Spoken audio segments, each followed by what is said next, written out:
Yo, yo, yo, testing 1, 2, what's going on, chat? Welcome, chat. Hello. Hello, hello. Just give me 1 sec.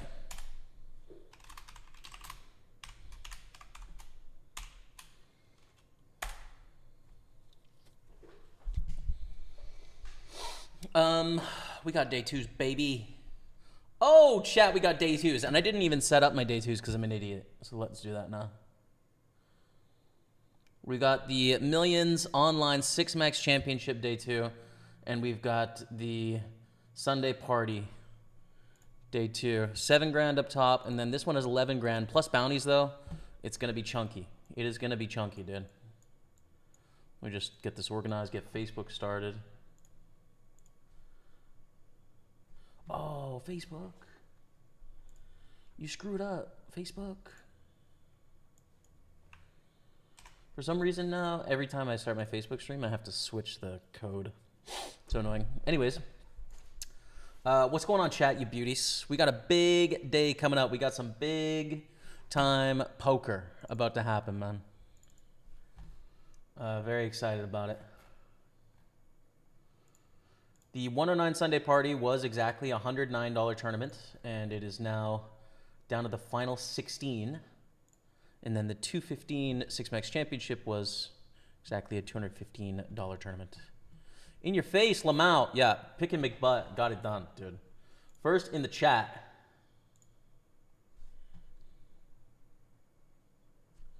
Yeah, Racy JC, I saw that there was potentially a terrorist attack in Liverpool today during the parade.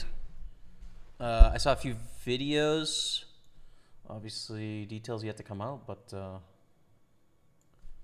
never like to see that, of course. Hope too many people didn't die. Scary stuff, man. Okay, here we go. 4.4 million. Decent spot, man. Chip leader has 12.2 million. We're good to go. There's also one other tournament I'm probably going to play here. 215 6-Max Ultra Mystery Bounty. And there's a 215 8-Max 10K. Actually, both of those sound good to me. Just a couple 215s on the side.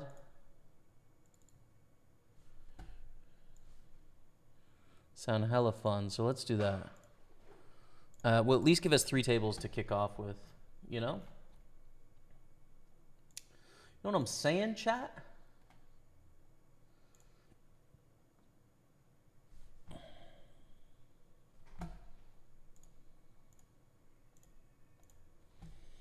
Okay, so let me frame this up as a side piece tournament for us here. This is just a freeze out. As we're dealt our first hand, 3-4 is going to be a fold. Gonna change the date too. I'm unprepared, dude.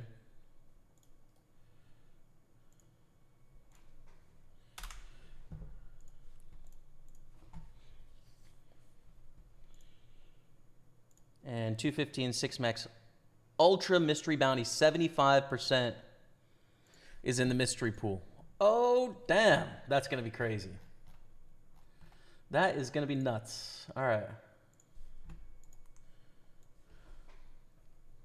Let's do it. And this is in gold. So really, it's just trying to build up chips for the mystery bounty portion of this tournament, you know?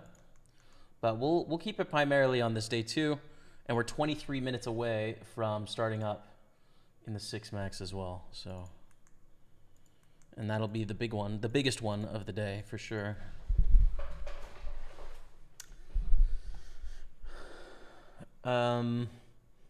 Pickin', come on, Brie. You're welcome here whenever. Facebook is still connecting. Let's go, Jay. Did you notice all birds won trophies this year? Yeah, that's crazy, right?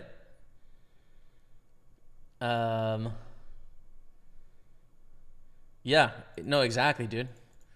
Crystal Palace, Liverpool, Spurs, and who's the last one? I forget. I'm going to fold that. The ace-4. Going to check back. You could raise here too, but I think checking is fine.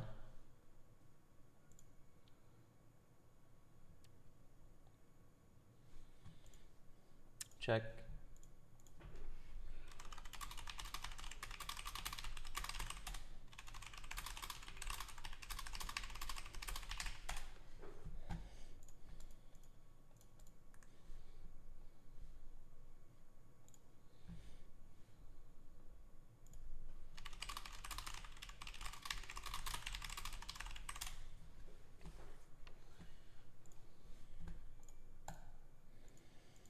Full to the pot size bet. All right, let's go to the ace deuce here. Multi-way this hand is whatever. Is there a pay jump at 15? There is. 60 bucks. Yeah, I don't like it multi-way here. Ace deuce. We're just gonna fold. Move on. And finally, we got the Facebook Live. What's going on, Facebook? Sorry about the late launch. That's on me. That's totally on me. I always underestimate the amount of time needed to get a stream off the ground. I don't know why it is, but it's just true. It takes longer than I think it does, and I've been doing it for 10 years.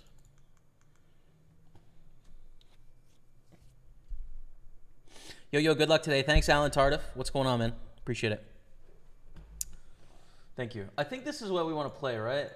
There is the Six Max Championships. Day 2 starts in 21 minutes. Everything else is 55 and 33. I think I'd rather keep it just on these 4 tables. Higher stakes stuff. It's such a beautiful day today, too. I'm excited to get some sun over the next couple of days, you know, get suited up for the last weekend of Millions Online.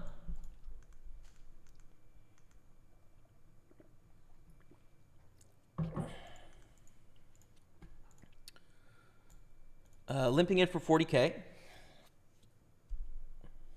Against Marius. And a check. Queen, queen, 5. Pretty trash flop. I'm going to try and bluff a little later in this hand. Matty Ice. With the big old raid coming in. Matthew, thank you, bro. Dropped a raid on Twitch. Thank you, Matt. Appreciate you very much, brother. My actual brother. Same mother. My actual teammate, PartyPoker. Pro. Also going to be joining in Manchester very soon. GG on your day 2s, man. Run good, but thanks. And rest up, brother. Matty's grinding hard. Always. Rest up.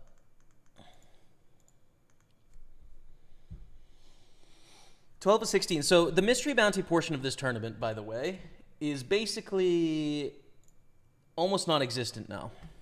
Because 17th place, the last person to bust yesterday, was the 10K bounty.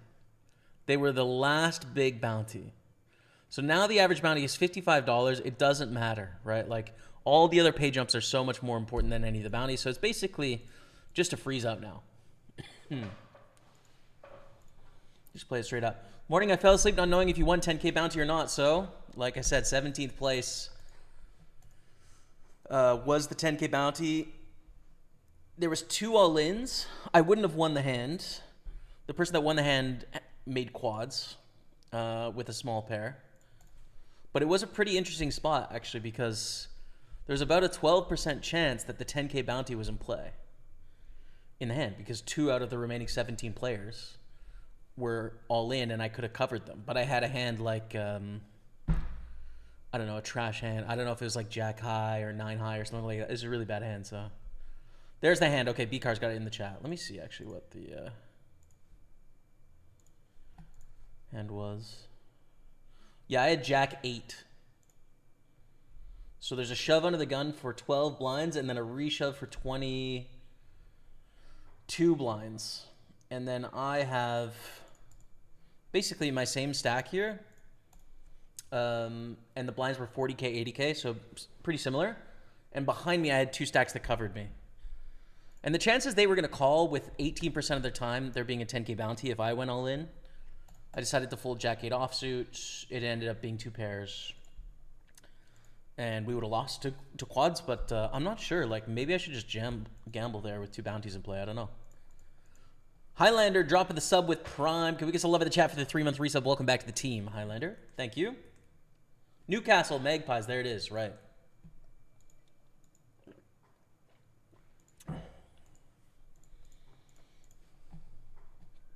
Okay.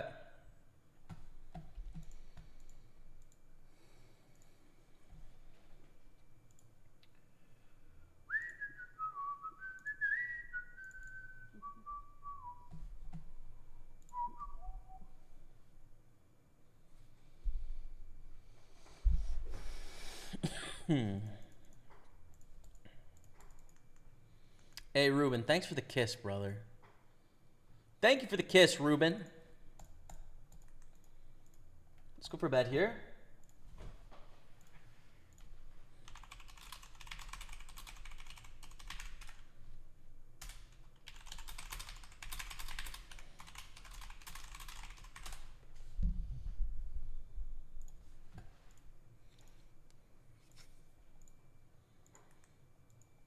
Okay, there we go.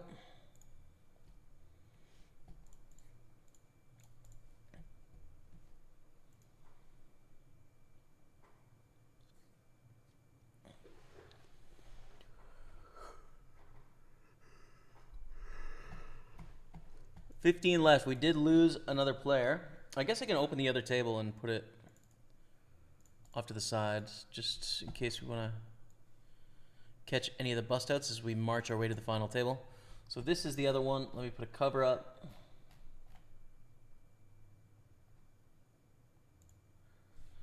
There we go. And we have lost a player. Aberdeen. Yeah, I don't know what Aberdeen's logo is actually in the Scottish Prem.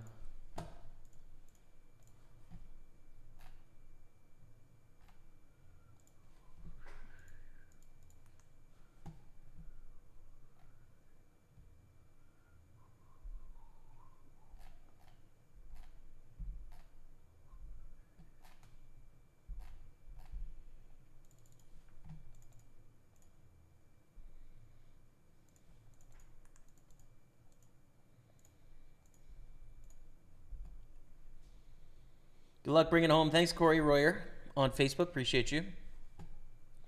First on Facebook, man. All right, 9-8 offsuit here. Tomas on our right. A hand we can probably take post-flop if we see a raise of a normal size or a limp. But I don't feel like we need to raise bluff 9-8. You know, it's playable. I'd more likely raise bluff like a 9-3 offsuit than a 9-8 where we're going to flop some straight draws, some backdoor straight draws, backdoor flush draws, stuff like that. Check on the flop.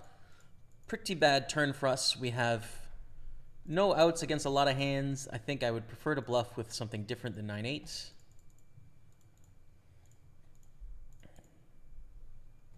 Thanks for the good luck, Andrew K. on Facebook. Appreciate it.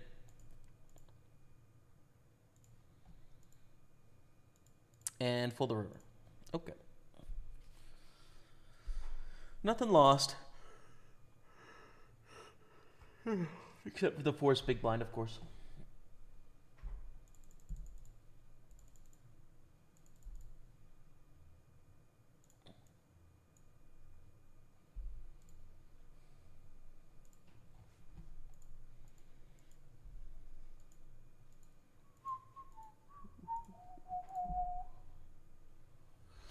Three bet's an option here, but not necessary. You know, it's definitely not one you got to do all the time with ace-5 offsuit there.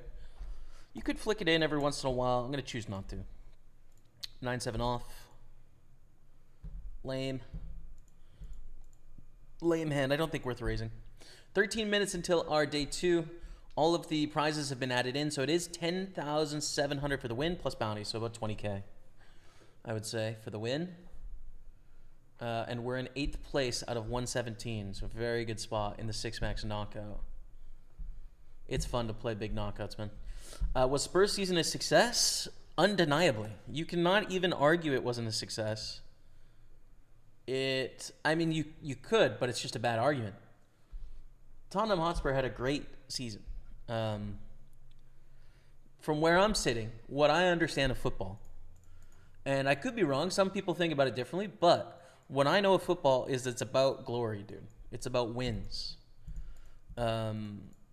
You have to win stuff, and that's all that's important in the game. You've got to win the Prem. You've got to win the Champions League. You got to win the Europa League. You got to win the FA Cup. You got to win the Carabao Cup. You got to win the Community Shield, right? Like you have to win. And so Tottenham won for the first time in 19 years. It won a major trophy. That's a success, right? All the teams that got second, that got third, that got fourth, that might be better football teams than we are, failed.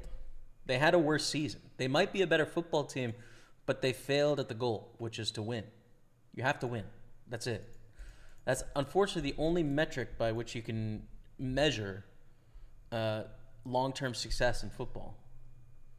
Of course, like, that's not how the athletes should think about themselves, right?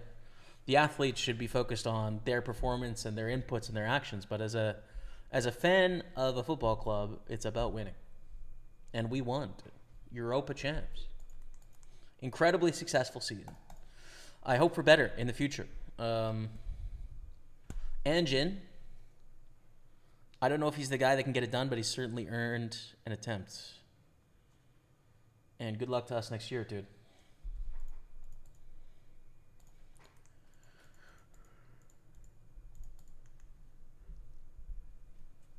$9-7 again.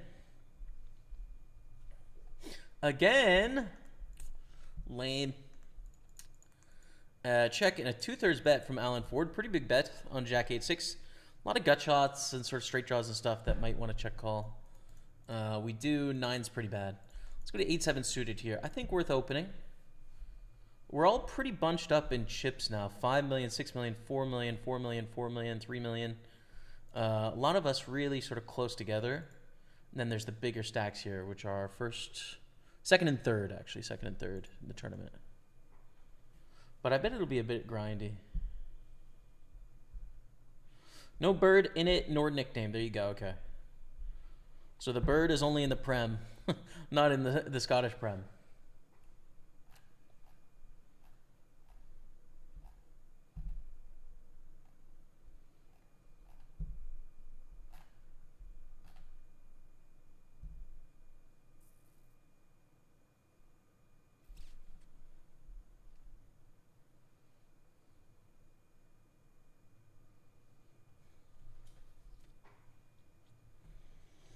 Chloro, drop of the 18-month resub. Guess I love the chat for your boy. Wimbledon going up. Allez, allez. Just home from Wembley. What a day. Good luck at the felt today. Hey, man, congrats to Wimbledon going up to League One, baby. Sickest bottle for whoever was on top there. So sick. I watched a TikTok about this morning. Congrats to Wimbledon, man. Exciting stuff. Ace Queen, dude. You know what? I think I'm just going to rip this. Looking at the other stacks, I think it's fine. They have 21 blinds, so I can see doing everything here. I can see flatting, 3-bet calling, jamming, not folding, of course.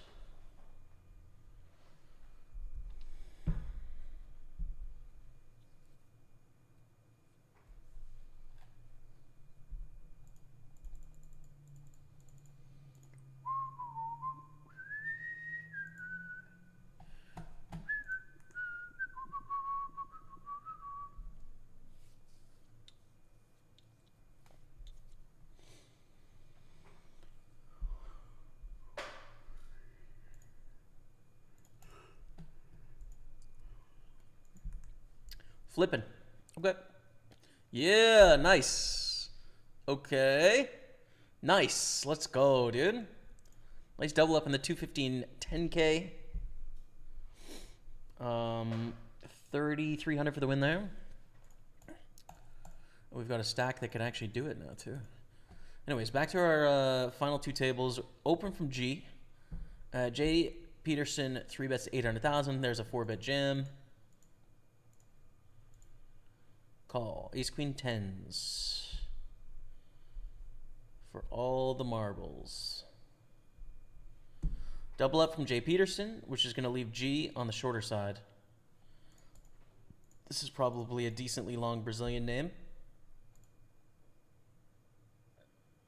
The Brazilians have a lot of names in their name, but it's not showing me when I mouse over. I wish it did.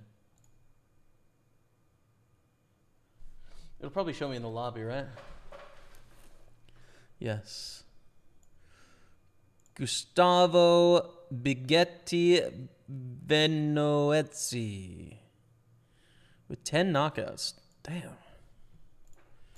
Haven't been broken in a minute. We're going to call the min raise with Queen 8. Check. I like that argument for sure. Yeah, man. Here's what it is. Yeah, so the car into the parade, there is a few videos of it out there that I saw. I haven't seen any details yet about anything. It certainly looks intentional, but also the car isn't really going at high speed. I would say it's going at like mid speed, you know? But then there's a lot of people around too.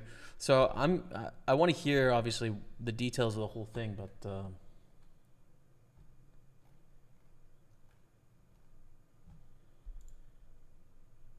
yeah, scary, dude. I mean, I find parades scary in general. Like, I was thinking about the Tottenham parade, and I was listening to some of the stories of, you know, some of the people, like, getting squished and panicking a little bit and stuff. Like, I don't know, big crowds that are sort of uncontrolled, to me, is a really scary environment. So, yeah, I don't know, dude. It freaks me out a little bit. This is a fold on the turn.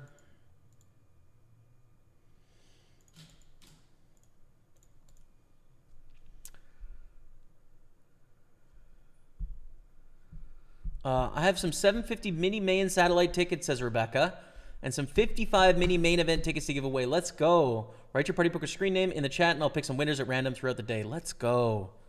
So, chat, if you're on Twitch, put your screen name in the chat, and Rebecca's going to be giving away a couple tickets. That's pretty cool, man.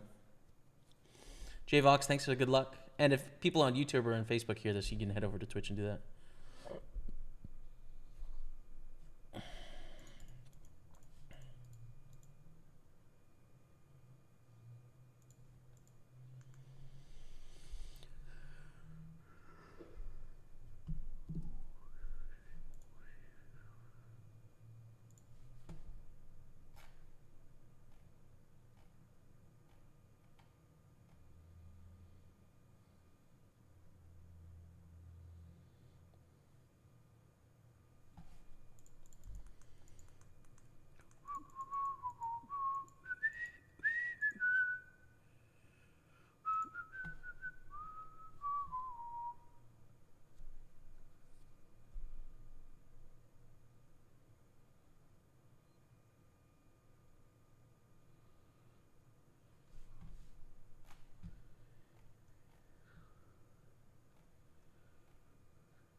Tomas squeezes. We're getting a pretty good price here.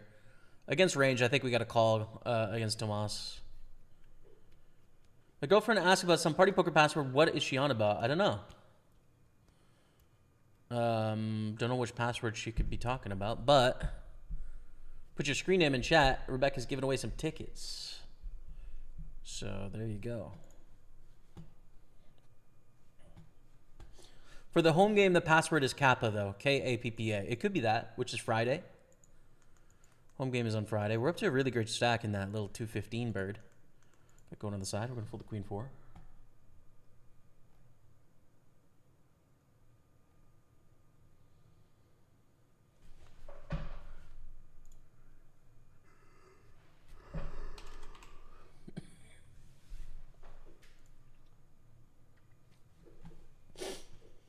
Or are you covering up the hair, Jamie? Kind of digging the color. Thanks, man. I just got this new hat.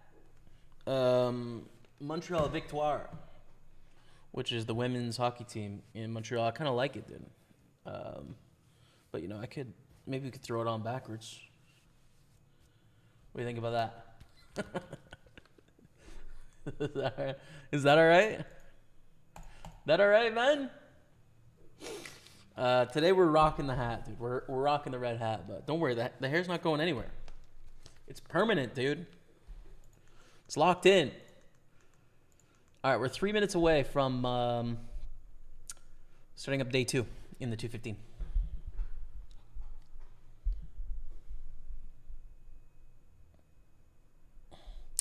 Wow, the Europa Cup final was just a celebration of two teams who almost got relegated.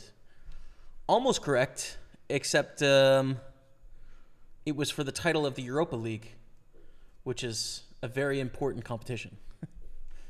So the Euro Cup finals was two teams playing against each other that weren't doing well in the regular season, but the missing part about that is they were playing for something that mattered to their history as a club in that No one's going to remember where you finish in the league.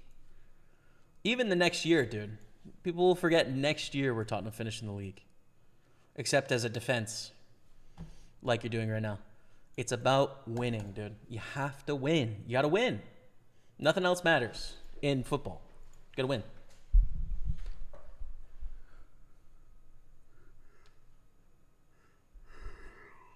Got to win.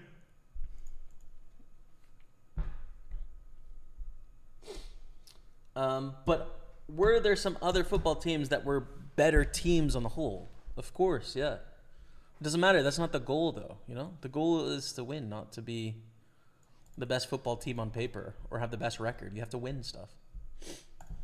Okay, here we go. Min cash on the board is going to be $216. But of course, we're going for victories. So we're still at 15 in the millions online Sunday party. But here we're 8 of 117, and it's going to be about 20,000 up top. Art score potential. There we go. I'll collect from Facebook and YouTube. Cool. All right, B-Car, nice. Yeah, if you guys want to put it in the Facebook or the YouTube chat, your Party Poker screen name, we're going to give away some tickets. So feel free to do that throughout the day.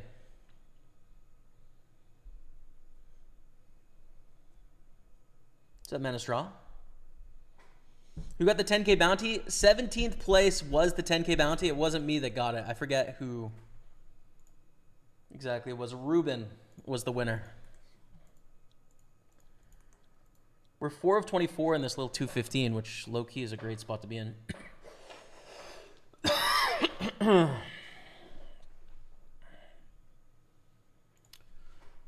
Afternoon at Mr. Staples in chat. What's up, Faust? 51.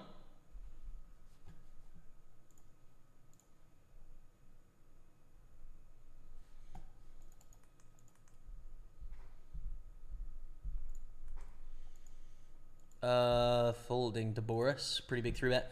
Ace-Jack here is a nice hand. It's not the kind of hand I want to get all in pre-flop, right? It's not quite strong enough. 31 blinds, but it is a hand that I would have played happily out of the big blind. Now that Ruben 3-bets us, I think fold is the option. It's a little too weak to 4-bet. We don't have the right stack either. It'd have to be a 4-bet all-in. I don't think this is the right choice.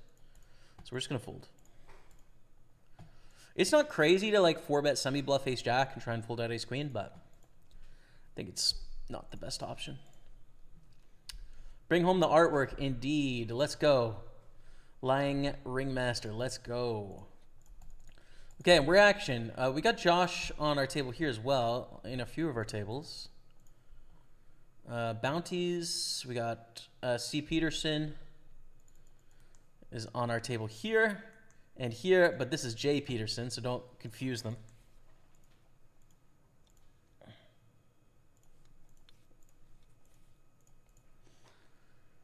It actually suits him, to be fair. Thanks, man. Glad you like it. I like it too. I think it's fun. Ooh, the door.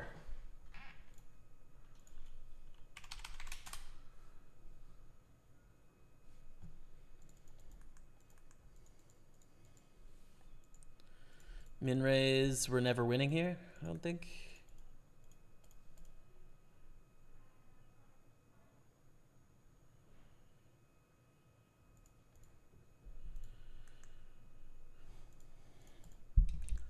We busted the 530 main event too, which is so sick.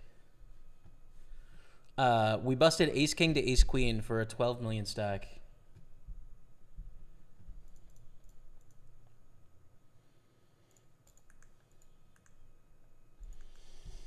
Got some action here. You are a good player. Thank you, Thomas. Appreciate that. I try. I think I do some things all right sometimes. Raise, 3-bet, 4-bet, call. Ace King against Kings. Craig in a great spot. But Jay flops the flush draw. Ace or club. No, the Case King. Craig with the double up to 7.6 million. Jay down to 4.8 million. We're treading water here on 3.6.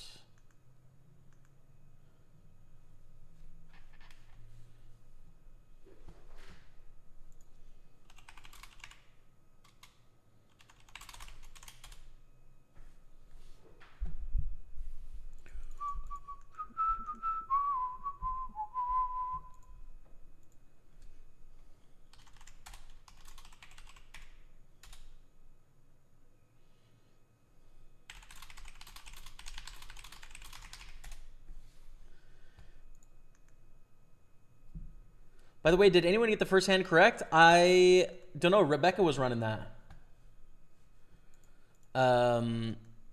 So she will be checking on that. She's doing that contest. 8-7 suited. Pretty looking hand. I think worth opening here.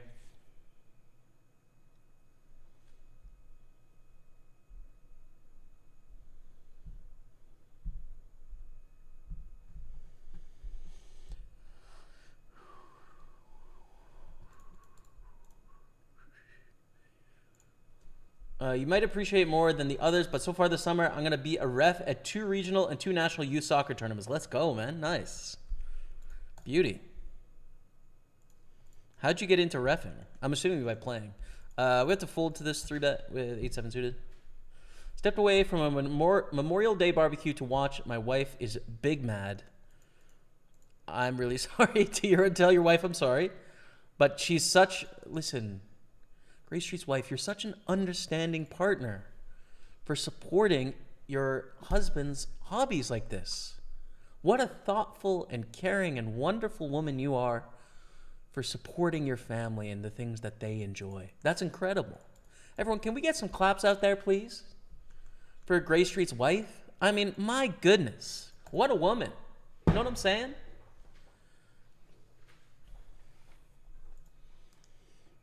Thanks for watching, bro. Thanks for watching, man. Oh.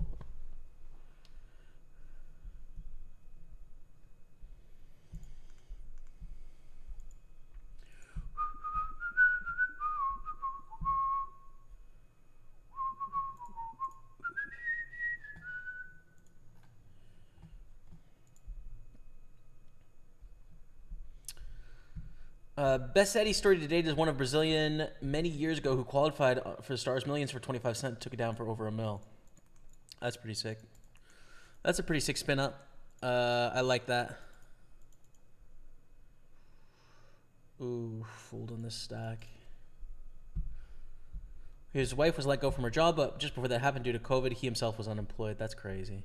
You want to keep Ange. Winning the cup was huge, but the performance in the league was dreadful. No hate intended. Just curious about what a Spurs fan thinks.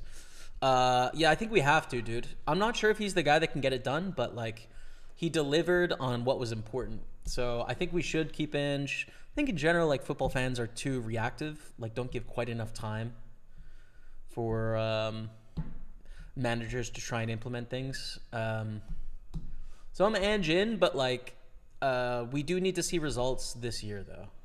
You know, I think. And if we would have lost the Europa League, I would have been Ange out. Like, thanks for coming. Good try, but next, you know. But now that we won, I think he gets another year. At this point, you know. Why do you never see just like very early one, a total rando winning the 10K bounty? It's always late, right? No, sometimes it's early. Sometimes it's early, man, for sure. It's random.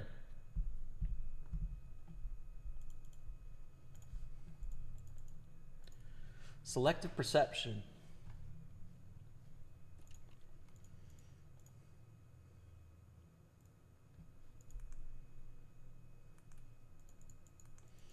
Bet against Gregory. We get a call. 3 of hearts at the turn. I think I want to bet again here as a bluff in that we have jack high, but we have a lot of decent outs to improve.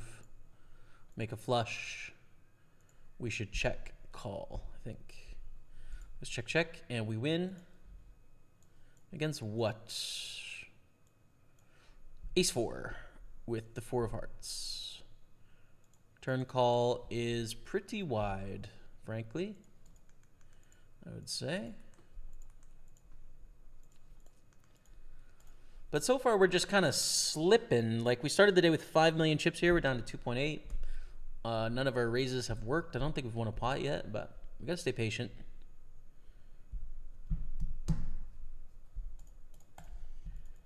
And up here, we've got lots of chips. 9th place out of 111.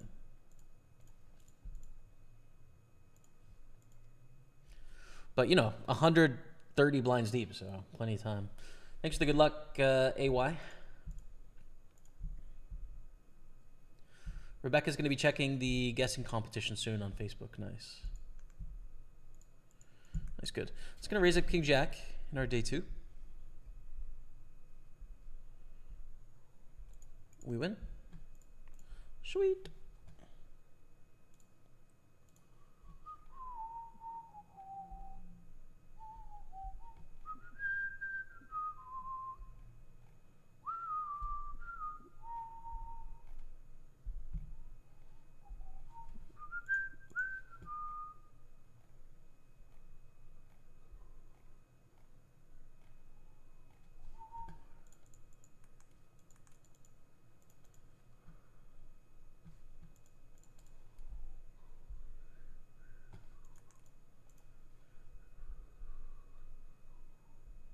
Amazing response. I got you, brother. I got you. Someone clip it and ship it, man.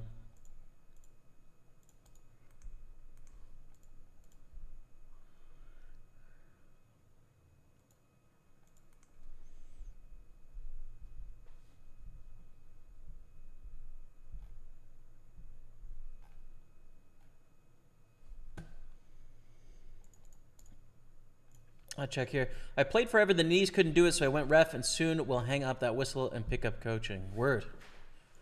That'd be pretty fun, man. Coaching a squad. I feel like Spraggy did that for a while. Kind of cool.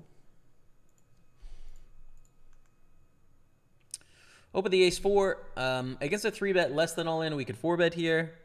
But hopefully we just take it down or we go post-flop would be fine. Against a shove, we can, of course, not call. The wife will be saying, come over here, darling. Good memes. Check against C. Peterson? I think so with the 8-9. We talked about this exact hand, this exact spot earlier. Don't need to bluff with 8-9.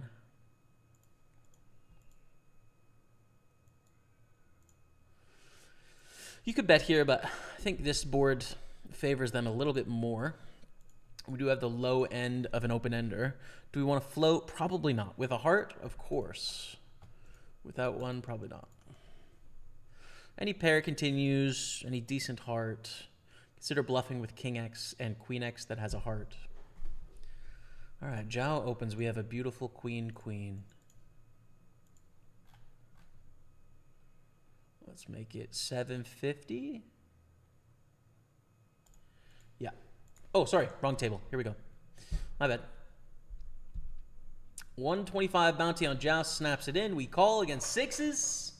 For 125 bucks, can we hold it? Don't send us down, Dottie. Keep it clean. Stay out of the fiery depths. Let's go. Dodge the devil. The queens take it down. Beautiful stuff, man. All right, 217 plus 388.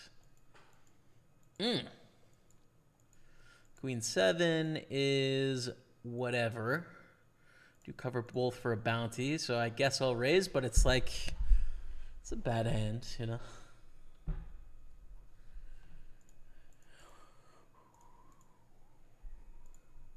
All in on the outer table here, big raise and a jam. Against Timu, small bet is fine.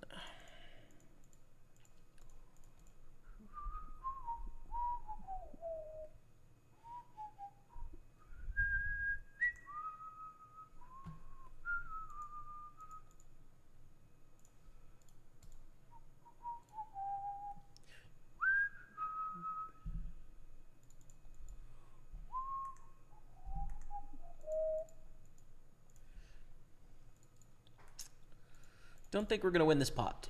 Bet flop call, check, check, turn. Check, check, river. King 8, no. King 8, no. No bluff with the King 8. Oh my goodness.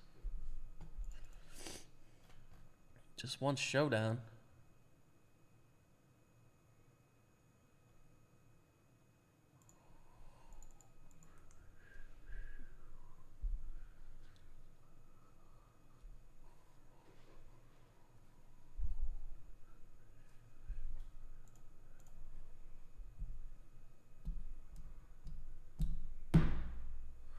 Philip Least calls our 3-bet.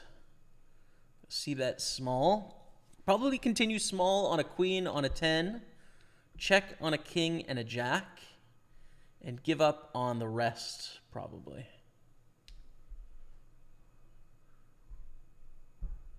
But that's all that's needed. We take it down.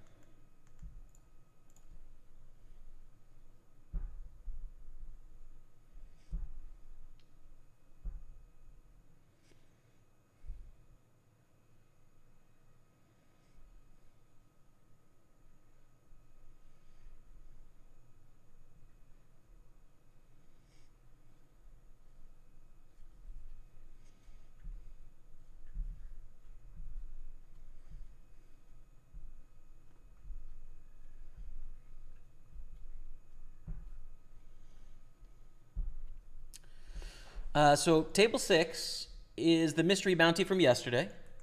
Table 3 is a $215 progressive knockout. We're into day 2, so we're in the money plus our bounties, and it's 10K plus bounties for first, so about 20,000, I think. So it'll be awesome. What events will you be playing when you go to Manchester? Everything I can, basically. So I get there on Thursday, and then I'm there till the end of the event. So I'll be playing maximum registration to everything, you know, basically. Open, get 3-bet here. We're going to call with the king queen suited. That's a pretty big miss. King 10's a fold under the gun. Ace deuce. We do cover Daniel, but probably not worth opening. Fold here. Okay. Okay, Lord of the Donks dropping the 78-month resub. Gets to love the chat for you, boy. The Donks. Thank you, brother. Welcome back to the team. He's the ultimate lord. The Donks.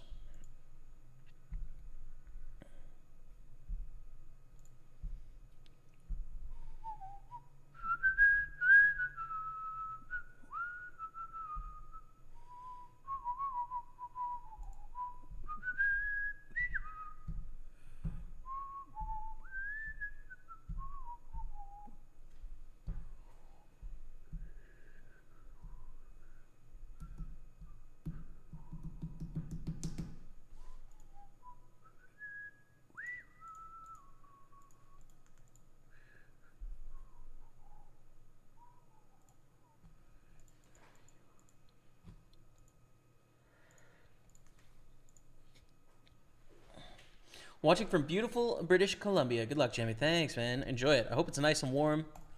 And summer is kicking, man. Jamie, looking good today, brother. Good luck. Thank you, Jamie Mitchell. Appreciate it, man.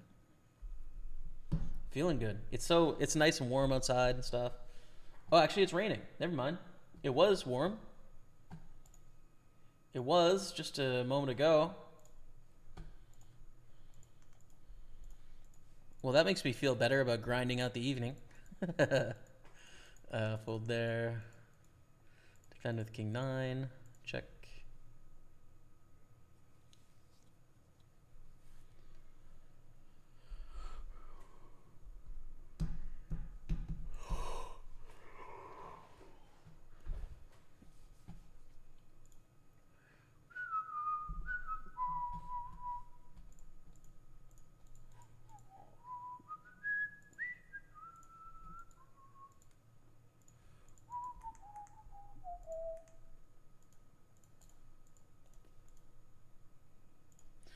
Call with Jack 3 suited. We go to a flop of Ace, Ace 5 with 2 spades. Bid of 200,000. I don't mind check raising this hand here. I think it's okay.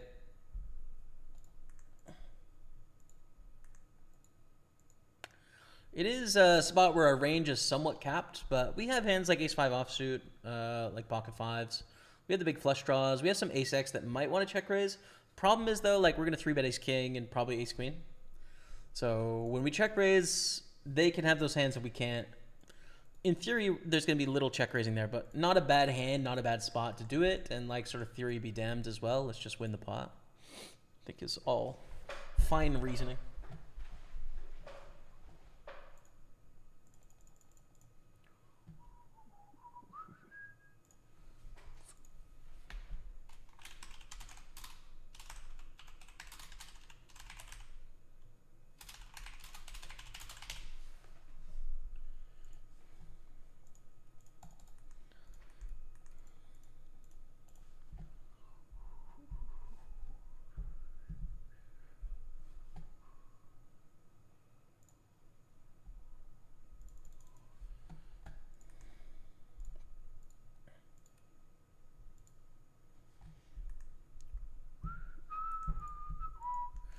Still waiting for our moment here. Got to fold the 9-7. Just nothing really to do there.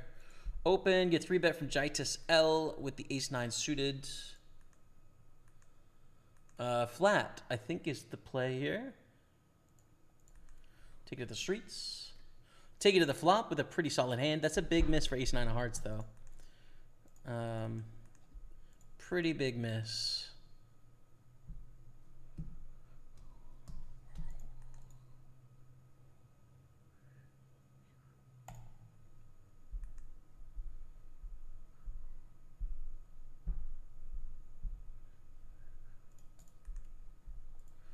But they bet like 1/8 pot, so we continue with any ace high that we have in this spot. I think is fine, including ace-9. I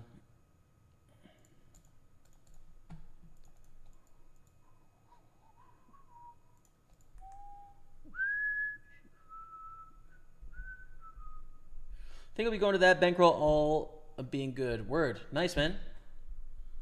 Would love to see you at the Party Poker Tour in Manchester. It'll be fun, man. Thank you for the good luck, Jake. Bet of a third, and we're going to fold on the turn. Then here, it was bet, pot on the turn, shove on the river, blind versus blind. I think folds. I don't think we're doing very well against the big sizings. We had such a great draw on the turn, but on the river, not so much. We should have a decent amount of things that can call, like every 2-pair plus a couple straights. I think folding is good. Live to fight another day. And we block the draw we want them to have, right? We want them to have the 9 of clubs in their hand.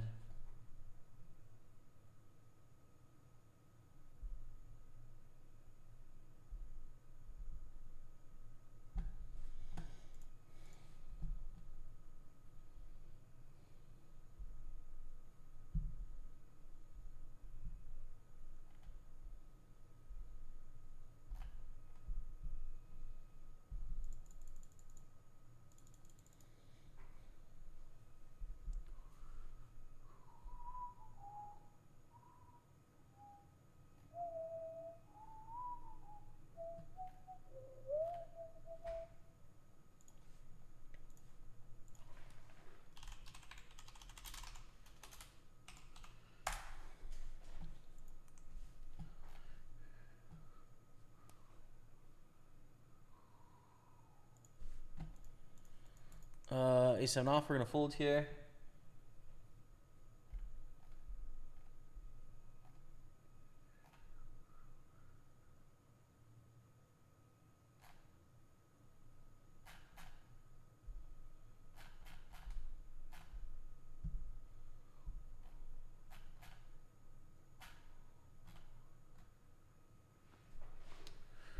Just reading about the Liverpool parade deal to get up to date on what's going on there.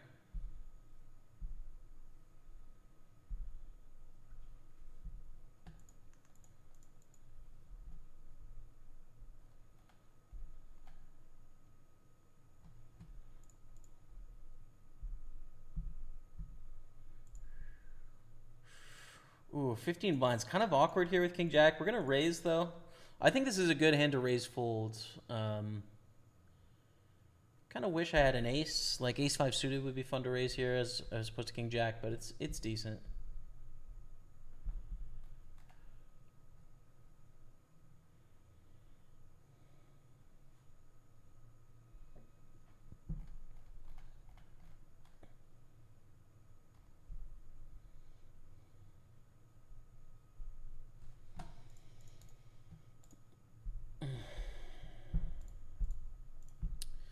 Fold to a pretty strong position to flat from here. Jay Peterson is the most likely to have a 10 as well. Not such a great scenario for us, I'd say.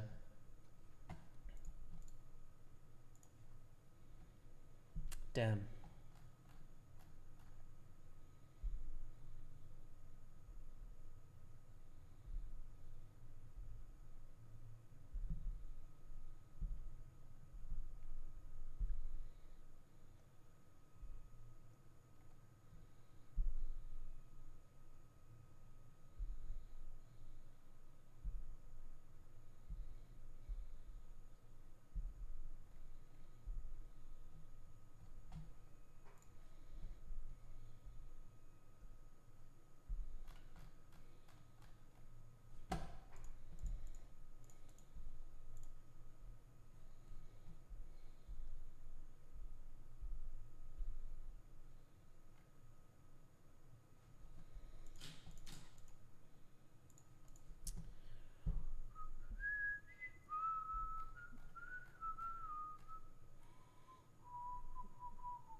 Just reading all the eyewitness accounts, etc. of the event.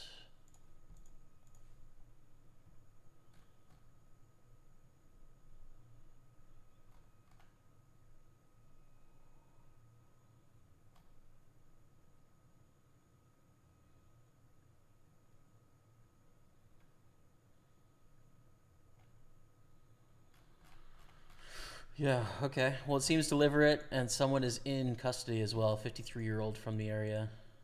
Rolling with ace deuce. Blind versus blind. Play ace deuce to ace five suit very offensively. Could you explain the theory behind it? Sort of the top level theory is, in general, you need some bluff sometimes. You don't want to bluff too much, but you do need to bluff occasionally to balance out with your sort of good hands. And usually, as on the other table, we have a bust out. Ace 8 is gone to ace king. So we're down to 14 now. Usually the best hands to bluff with are going to be those ace 5 suited, ace 4 suited, and stuff like that. And you might say, like, why? You know, why are you bluffing with that as opposed to, like, king queen? Because the problem with king queen is when you're bluffing with king queen, you're up against ace king and ace queen. You're dominated, right? Ace 5 suited can make a flush, and it can make a straight, and the 5 is not dominated very often. So it's like one of the best hands to sort of bluff with if you're choosing to bluff. It's often going to be a better bluff than like a king-queen is, right? Or like an ace 7 because it doesn't make straights, and it doesn't make flushes. So like ace 5 suited is a much better bluff than ace 7 because it has those extra percentage chances to win pots. The primary purpose of your game is to collect money from value betting, right? It's not going to be bluffing, but you need to bluff enough to where you're going to get paid when you value bet. And usually those are the hands that you choose to do, especially when you get deep in the tournament, right? Like that's especially when the value of those ace hands go up because your opponents are going to play a very ace heavy range because of the payout pressure. So when you have an ace in your hand, it makes it so much less likely that they're going to play the hand. So you've got good blockers. It makes it harder for them to have aces, harder for them to have ace king, harder for them to have ace x in general. It's a good thing to do. And then when you're called by kings, you get unlucky, right? You 3-bet shove with the ace 5, you get called by kings. You still got like 33%, you know. You're still going to win 1/3 of the time. So it's not over, even when you get caught in your bluff. Speaking of, shall we bluff here? I think we should. We have the club draw, right? Let's just rip it in here. Good luck us. Hopefully we can convince them that we have a 10 or a 4, and they don't say, oh, this is a flush draw we call with ace high. I guess we have 4 outs against ace high. No, we have more than that. We have 4, 5, 6, 7 outs against ace high. But they have the ace 7. No! They have the dominating flush draw. So sick. Surprised that hand doesn't check back, by the way. Anyways, so we're out of that 250 in one day. I'm just going to grab a drink and I'll be back in a few minutes, okay? You're watching Pokerstaples on Twitch, YouTube, and Facebook. Stay with me. The ace-high club draw, which peels the turn, has now made a pair and can probably value bet as well. We're in a terrible spot here. We probably have to fold to a river jam, which I expect is coming here. Damn. No way. Check, check, we win against an 8? King 8 or something? 7s? Damn. All right, let's go. 725,000. We're 3 of 20. 16 get into the mystery bounty portion of this 320. So we're in a great spot, actually. Not caring about what other thing is an incredible trait to have. I haven't quite managed it yet. At 32, it's very good to hear you don't feel the social. It doesn't really feel like not caring what other people think because, you know, I am a person in the world. Like, I deeply care about people and I want to have good friends and spend good time with them and, you know, be a citizen and part of a society and engage in the world. And it always feels good for people to like who you are, you know, or what it is you're doing, for sure. So it doesn't feel like I don't care. More so feels like the people that really do care are just caring about the wrong things, you know. It's like, oh, they're in that. Matty, ice! Ace queen, ace king. No! Matty, what is this? With the ace king on the button with 12 blinds. What are you talking about, dude? Drop the jack. Give me the... Doesn't matter. Come on, Matty Bands. What a sick setup, ace, king, ace, queen. Good news is we still got a lot of chips, though. A hell of a lot of chips, frankly. 2 and 19. Starts at 16.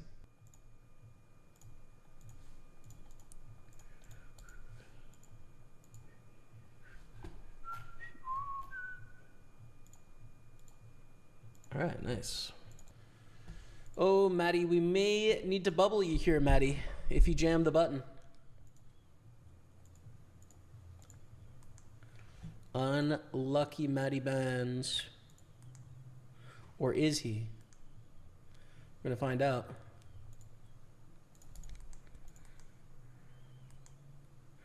Unlucky. GG to Maddie Bands. We're down to 16. And the mystery bounty is beginning.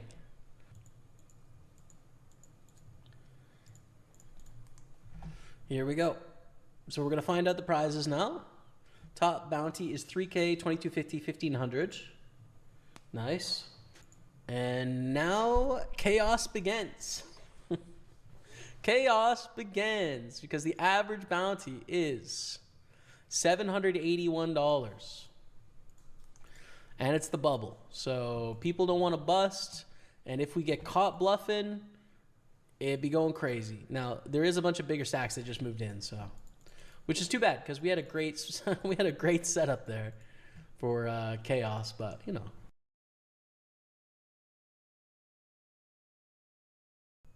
Yo, chat, what's up? We're back. Give me a second. What did I miss in chat? B-card in the mini main, some side events. See if I can side into the 500. Yeah, I hope you can. Good luck.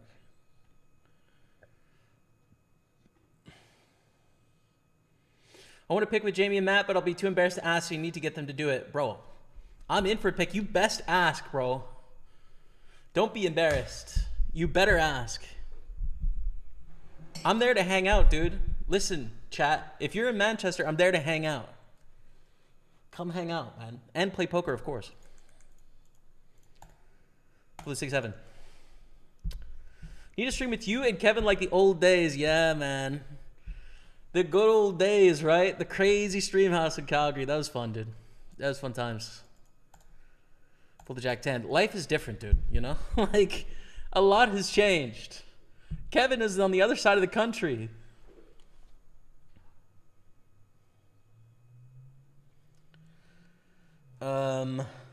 Surprisingly, it wasn't terror related. He was a white British male in his 50s, Jamie. That doesn't mean it's not terror related.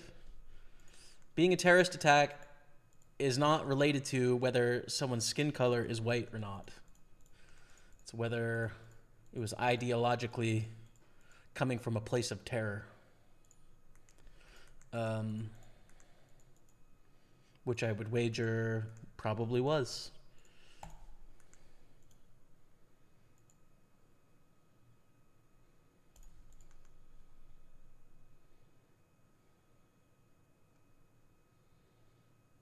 Which other cities does PartyPoker go to? So we did London. We're going to Manchester in June. We're going to Glasgow in August. And the last 2 stops are to be announced. Hopefully soon, dude. I wanted to get out there. Never bluff. Lithuanians or Belarusians, best players, in my opinion. Well, if they always call, they're probably not the best players. You gotta bluff good players, man. If you don't, you're making mistakes. No falling asleep, Jamie Ladd. I'm good. I'm good, man. We're here. Good luck from Australia. Thank you, honey. Thank you for the good luck from Stockholm. What's going on? Thank you, Jamie Mitchell. Thank you. I just want to message my friend here. One sec.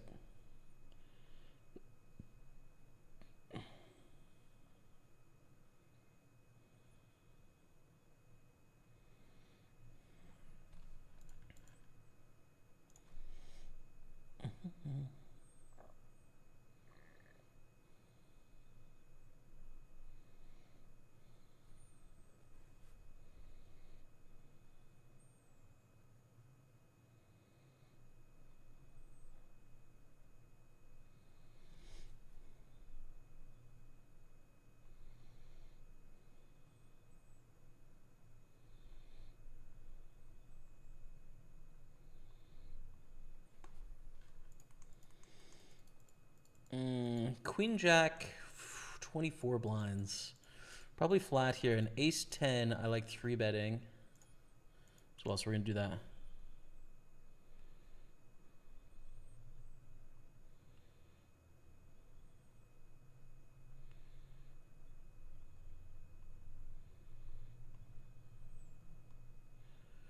So we're going to call Ace King 3. I think we want to c-bet the Ace High board for sure.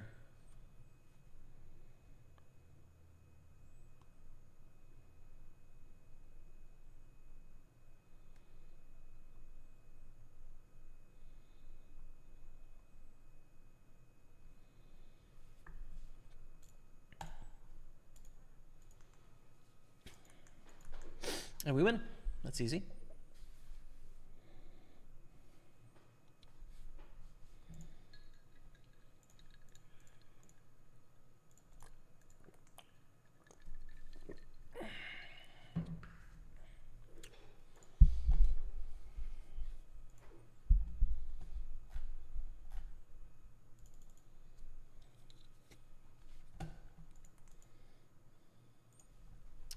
Easy call here with the Ace-Jack against King-Queen. Good flop. Send it, Dottie. Let's go. Let's go. Nice chip up there. All right, so we're on 11 blinds at 14 players in the Sunday party, but really we've just been treading for a while. Trying to find our spots. This is the best stack for sure. Timu opens. We call 6-10. Not a great hand, but good enough. We'll start with a check. Calgary is goated. All right, man. Whatever you say. At what? What is Calgary goated at, dude? Let me know. Listen, goated at Stampedes. No question, dude. No question. Poker room variety, goated. It's a really big bet from Timu. Holy damn, dude. I still think we need to continue with this 10 of hearts. But if I had 6-10 without the 10 of hearts, I think I'm just folding to like 85%. You know, like Calgary is goated in like a 15-hour car radius. I'll give you that. And it goes check, check, 6 on the end. Let's bet. Reasonable here. 1.4 million I think is good. They're so unlikely to have a 6 when they check back turn. When they bet like 90% on the flop as well. Trips is just not their hand, so. So we bet pretty big. If they raise, it's a full house, I would assume. And they're getting tricky on the turn, but. We have a bust out. Ruben is gone. We're down to 13 now. 13 left in the Sunday party. And in our 6 max, we're 8 of 89.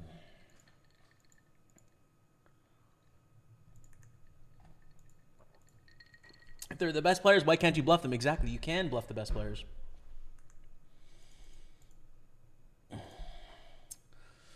I love the Victoire hat. PWHL is sweet. NSL, amazing too. Went to the Calgary Wild home opener, and that was gas. Yeah, man. To be honest with you, I haven't been to a PWHL game yet. I've watched a few on TV. But when I saw this hat, I was like, oh, too cool. Too cool, man. I got to rep it and support, you know? Definitely looking forward to going to some games next year. Okay. 17.6. This would be a good one to win. It's the biggest one. It's an art score, so, you know, definitely would like that. Tomas has 22 million. Oh, my God. Becky, look at...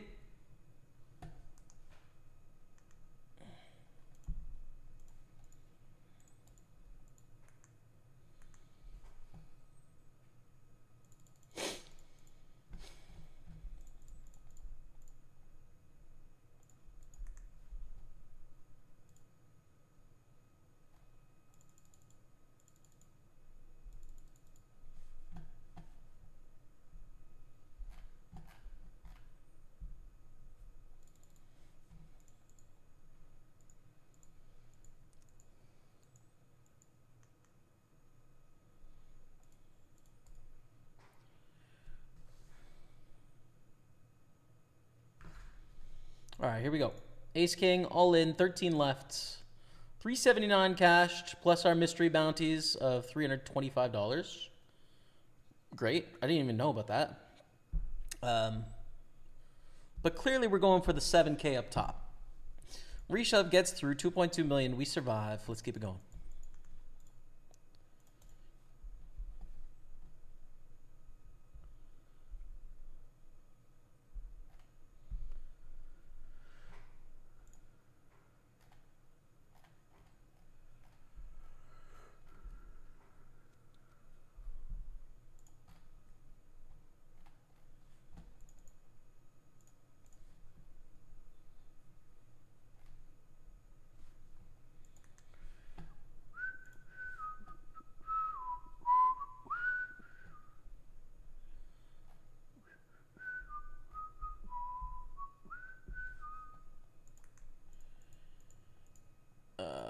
Raise 3-bet.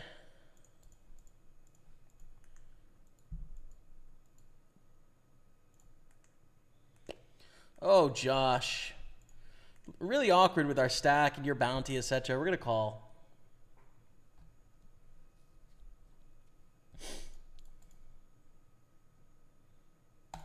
You know, listen, Calgary is a nice place. Calgary is a nice place. Great location, proximity to the mountains, green space, Stampede is an A+. Yeah, Calgary is good, man. I liked my time in Calgary. It's not the GOAT, but it's a nice place, dude. And it depends what you like as well, you know? I think...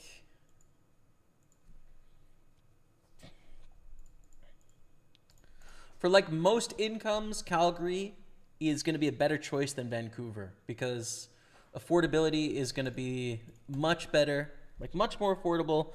Its proximity to nature is quite decent. There's a lot of stuff to do, about as much stuff as there is to do in Vancouver.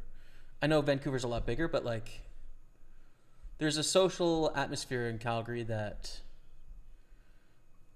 Vancouver struggles with, I think. But like, I don't know, dude. I'm from Lethbridge, you know, so you take parts of home for granted, and it's also sometimes the grass is greener, but I don't know.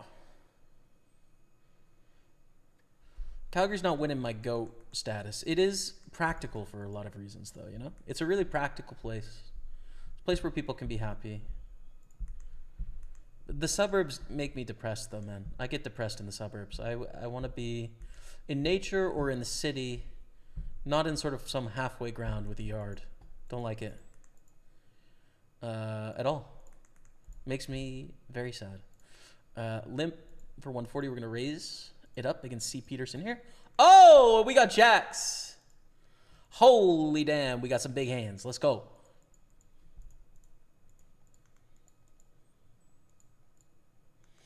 Jacks gets through, 2.6 million. Back up to C. Peterson, who limp calls. Flop is ace 5-6. Going to C-bet 1/3. I think it's fine.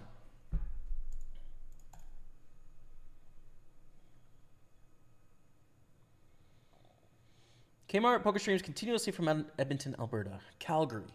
Pretty sure. Calgary. But yeah. Matt lives in Calgary too. I lived in Calgary for a year. I do like the river bottom. I like that it is a big city. I like that it has an NHL team. It's got some decent art stuff going on. The cost of living is quite affordable. The standard of living when it comes to like services you can expect, like justice and health and safety and all of that is quite good. Has a decent amount of multiculturalism compared to a lot of other prairie places. You know, the proximity to British Columbia as well, for sure, in terms of like a lot of nature. Banff. There's a lot of beautiful aspects to it. There's a lot of good things. It's not the GOAT. There's a lot of good things about it, though.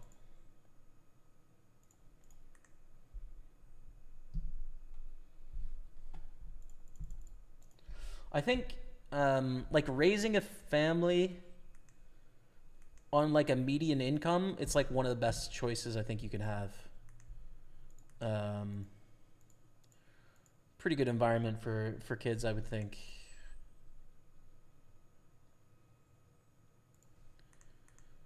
Big bet from C. Peterson after the check through on the flop, which is pretty awkward with the player behind. I'm going to fold. Poop 34. Oh! Speaking of legends, 114-month resub. Happy Memorial Day, dude. To you and family. Great to see you, Jamie. Believe you have a birthday this week. I do, man. Tomorrow. Happy birthday, and may you live to be 114 like my substreak. Thank you, man. Get some love in the chat for Poop 34. One of the absolute OGs. Been watching for 10 years, dude. Thank you, man. Appreciate you. Tomorrow is the big 34, dude. I don't know if you can call 34 the big 34. I don't know. I'm not sure. It doesn't seem to fit very well. Do you and Matt get to play the live events for free? It's been sponsored by Party. It sort of depends, right? Like our contract with Party has various terms. Matt's is a little different than mine, etc., etc. Part of my contract is tournament tickets. Some of my contract is party dollars. Some of my contract is cash. So like indirectly, yes, right? Like indirectly, Party Poker pays me more than the buy-in of the tournaments. I don't think the live buy-ins are directly covered as part of my contract, but I get some online tickets and stuff like that, which are, you know, the same price, right? So indirectly, but not directly. Open, 3-bet from Josh. We're going to fold ace-10. Speaking of ace-10. Oh, aces.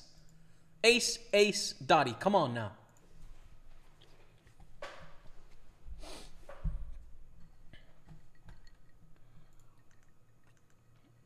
At what point did poker click for you and you thought, I get it now?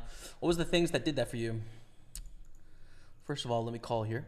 I don't want to snap because we want the chance of this player calling behind. Okay, aces, king, 4. Clean. Good start. Clean. Great turn. Let's go 100%. Come on, Dottie. Send it. So I don't think poker ever really worked like that. It's like, now I get it, right? But I think really when I got super comfortable with understanding the math behind equity required to call, to continue, etc., was a big deal, right? So like for a lot of my very beginning early poker play, you know, the decision making was, well, I'll call here because I think I'm winning, or I'll fold here because I think I'm losing. And what I meant in my head was over 50% of the time, right? As like, do I have the best hand most of the time? Yeah, I call. Oh, I don't have the best hand most of the time, I fold. And that's not actually what we're doing in poker hands, right? Like we're making investments based on a price that we're being laid, that we're being given, right? So in this spot, it's not like, oh, do I have the best hand? I call. I don't have the best hand. I fold. It's 8,000 to win 24,000, right? So I'm getting 3 to 1. I need 25% equity, but I'm out of position. So the whole like price thing really factored into like that was like a big sort of moment in time when I started to understand that like every spot in poker is about an investment in a price. Whoa, overbet here. Yeah. We check raise and we bet the river with our full house. Don't have quads, Josh. For the love of Josh, don't have quads. But that's, you know, that didn't like, you know, I was still decent at poker and winning at poker before I really sort of got that intuitively. And poker doesn't really work like that. Of like, oh, now you're good. It's like, even when you start, when you're 1 week in, you're going to be a winning player against some players. It's the people that are a week behind you, right? So there's always people that are better than you and always people that are worse than you in poker. And it's kind of like you can consider yourself great or terrible at all times, whatever you want. Or just like let all of that go and just try and get better all the time. I'm a tad blessed being born here, just need a better provincial government. Yeah, I mean, that is definitely a significant factor for me in that. it just feels like the most conservative place in the whole country. Not Calgary specifically, but Alberta, right? And like, it's just not at all my vibe, you know? So it's nice to be around people that sort of think about things somewhat similarly to me, you know what I mean? Yeah, burbs are hell. I live just across the river from downtown, so that sways things. Nice, man. Kensington area, or just north of the river or whatever. It's a nice area. We stayed in an Airbnb there a couple years ago. Walkable, bikeable, all that stuff. Yeah, man, it's good. Montreal in your GOAT status on this side of the ocean? Yeah. Yeah, on this side of the ocean, I think it's the most interesting place. Montreal, New York City.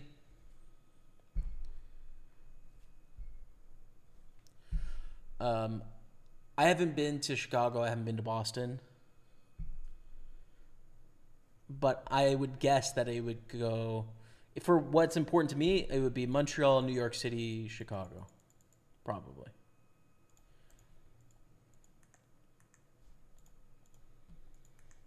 For the things that are important to me. But I like European setup to society, though.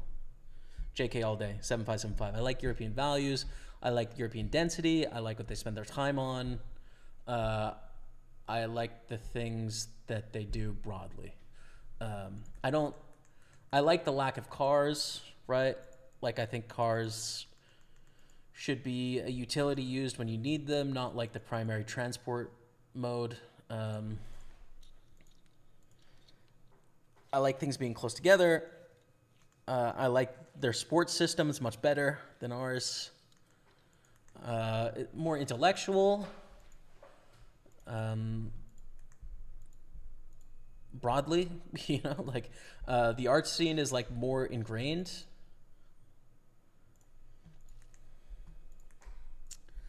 Wealth is less important as a social signifier than it is in North America broadly, in that it's like kind of your only metric for success here.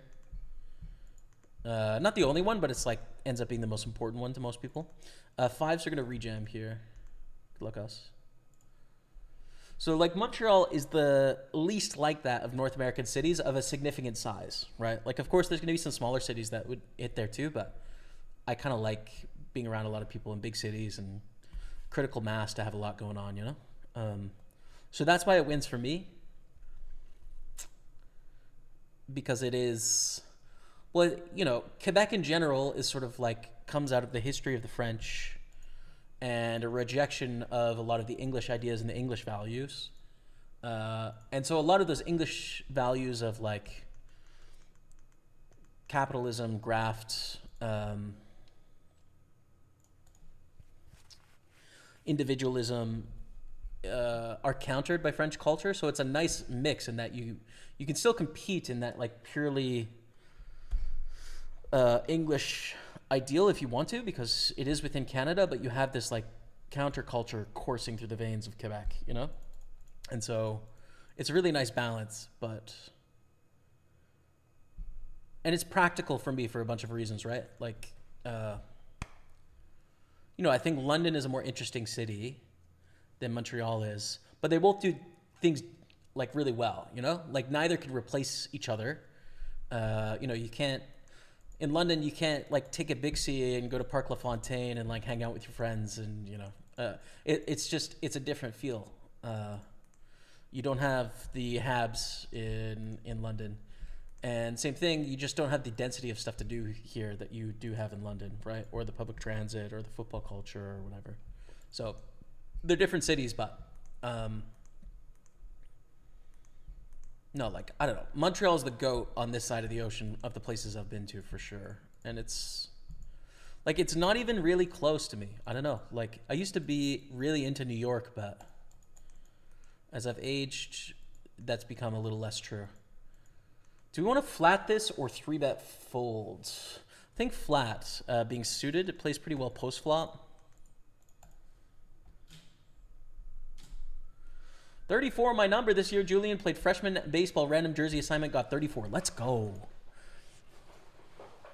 Hope his freshman baseball was good. I assume the season's over, but great number, man. Flat ace jack, ace king deuce, we get a c-bet here. This is going to be tough on the turn in the river. It's not tough on the flop yet, right? Like we have top pair, decent kicker. We like our hand. But it gets a little scary when they continue putting pressure on, especially with payout pressure and stuff. But they check on the turn, which is so good. Check, check. Love it. Control the size of the pot. Don't want to bluff. Like we'd be trying to bluff ace-queen exclusively, basically. Ace-queen. That's it. Yeah, that's the only hand we can try and bluff. We make the nuts on the end, so let's put in a small bet. Try and get a call from two pair.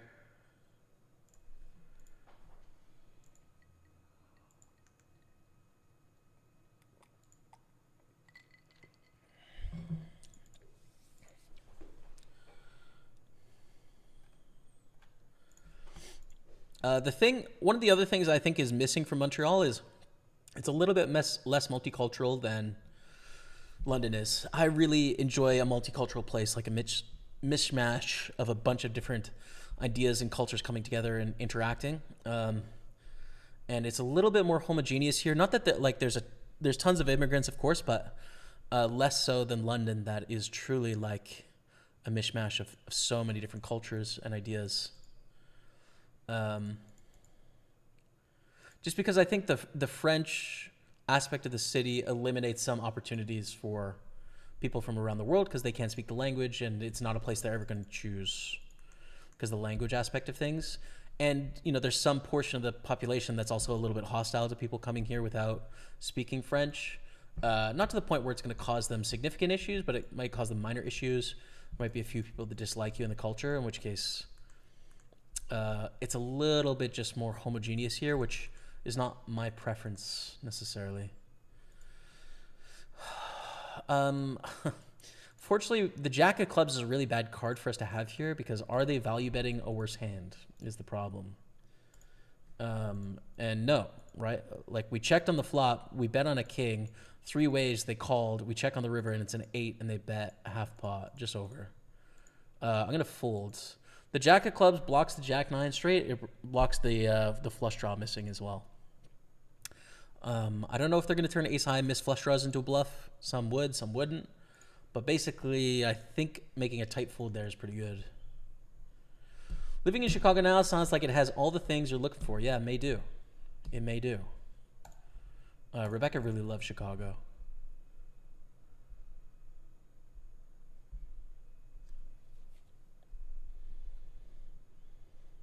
Pads gave a great shout out to Vancouver. I can remember what podcast it was, but he strongly recommended it. Word. I think I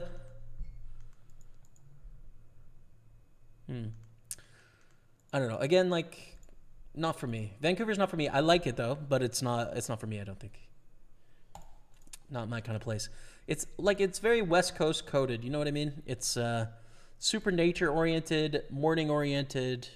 Like exercise classes, yoga, coffee shops, wellness, whole health, nature coded.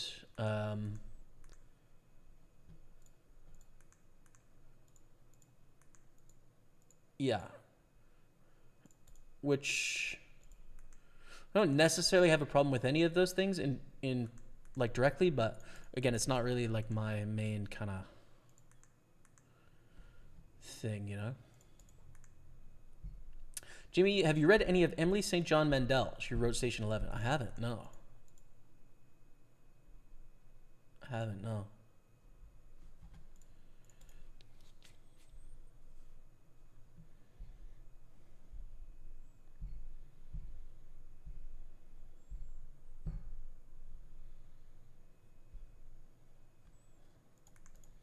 This is hella good, Brie.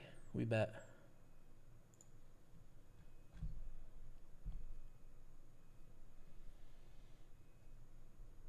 First time back since watching the final. Coys, where did you watch the game? I started watching the game at Burgundy Lion, but I actually felt a little unwell. I felt like a little sick to my stomach. Something didn't sit well with Rebecca and I that we ate the day before, so I ended up going and watched the rest at home. I was planning to watch it at the pub. I got all dressed up, had a couple drinks, etc., but it didn't feel so good. So watched the rest at home. But like, dude, I got some tears at the end of the match. Like, it's pretty special, man. Coys, big moments, dude. How about you? How did you enjoy it? What was your experience like? etc. King Queen here. This opening range is going to be really wide. I'm going to put in a 3-bet. We're down to 10, but it's not a bad 3-bet bluff spot. And it's a really good 3-bet bluff stack, I'd say. Like 5.5 million, it's we can put a decent amount of pressure on our opponents, and then we're not risking too much of our stack. We still have 24 blinds after this if we lose, so, or 22 it would have been. Used to really enjoy your podcast, but too busy these days to bring it back. Yeah, that was a Party Poker idea to do the podcast, and I liked it too. I think the problem with the podcast, though, especially when it's like sponsored by a poker site, is that it ends up being a little too like directed that way, where it's like, okay, we're gonna have guests on that, you know, have some sort of purpose for their press tour or for the poker reasons that we want to have them on. And some of the interviews end up being sort of like very formulaic and stuff. So I did like doing it, and I got to meet and sort of engage with a lot of people that I wouldn't necessarily have gotten to with normally. But when I was thinking about it, I didn't think too many people would actually like the podcast because of the topics we were talking about, you know? But I'm glad you liked it, man. That makes me feel good. 6.6 million. Look at this comeback, dude. Look at this. Living in Costa Rica is quite popular among poker players. Have you been? I have, yeah. Got to live in Tamarindo for 3 or 4 months with Lex Veldhouse and his partner and Rebecca and Christian from Poker Refugees and my brother Chris and my brother Matt and Mike Viconti for a little bit. And yeah, it's fun, man. My boss for sports broadcasting is in Montreal. It seems amazing. Awesome, man. I think you'd like it out here. Let me know if you come out here. It's good vibes, man.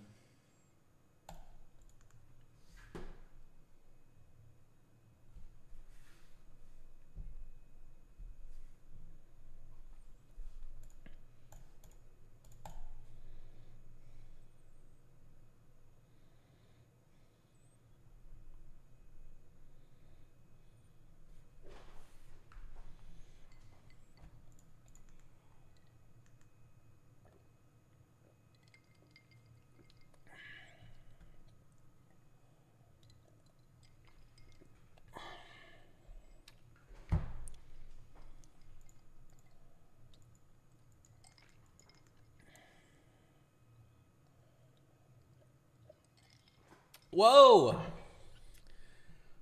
Jim C, pay it forward with the 50 bomb. The missus smile. Take care and be well, brother.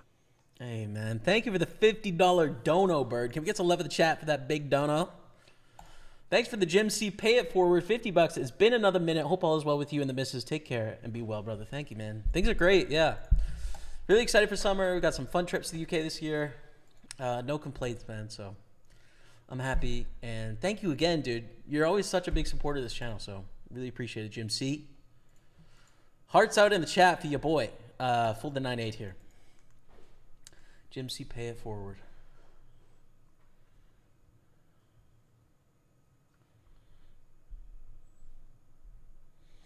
Another place starting to become popular with poker players is Cambodia. Interesting. I didn't know that. Do you want to jam Jack 8 here? I think so. I think they're going to call pretty tight, especially with ICM. Jack 8 seems fine, so let's just try and get a rip through here. Steal these chips. Steal these chips, baby! Let's go!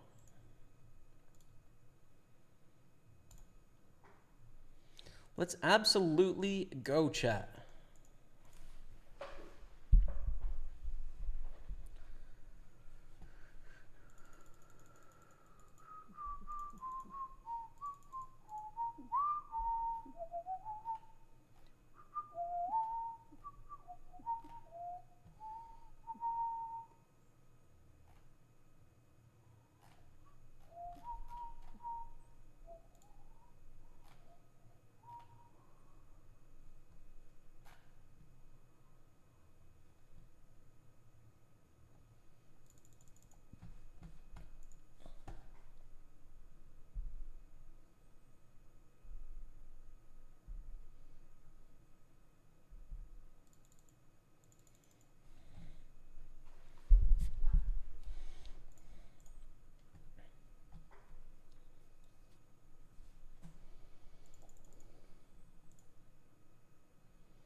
King 10 against fives. That's a set. I think we're at the final table now. We are at the final table.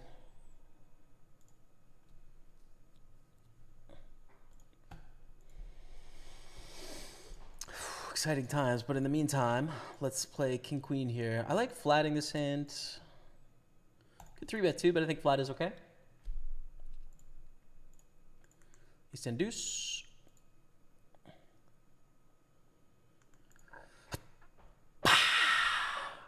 Final table hype of the Millions Online Sunday Party Mystery Bounty. Coming into the final table, 8 of 9. $620 locked up. You can see all the payouts in the bottom left-hand corner. It is $7,400 for the win. Plus the mystery bounties, which are not that big of a deal anymore. They're all pretty small, so really it's just about the prize pool. We want that $7,400. Let's go. Tough to cover the Flames and the Stampeders from Montreal, though. That's true, dude. You're going to have to come to Alouette Stampeders game. Boom. Justified it for work. Let's go. Double barrel. I think we call with King Queen. It's a pretty sizable bet, but at the same time, our hand's pretty decent to bluff catch here. On the turn, I wouldn't bluff catch on the river for what it's worth. Guys, let's go, Marco.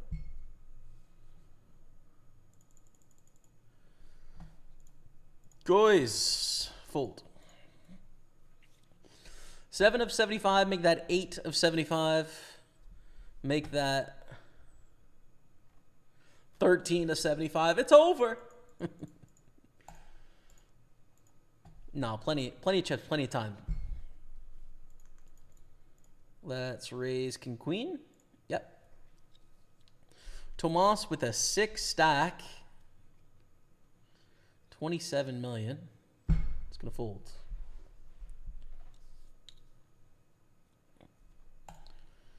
And we get a call from Jay Elworthy, Queen Jack 9. I like checking back here. We want to control the size of the pot. We don't want to bust.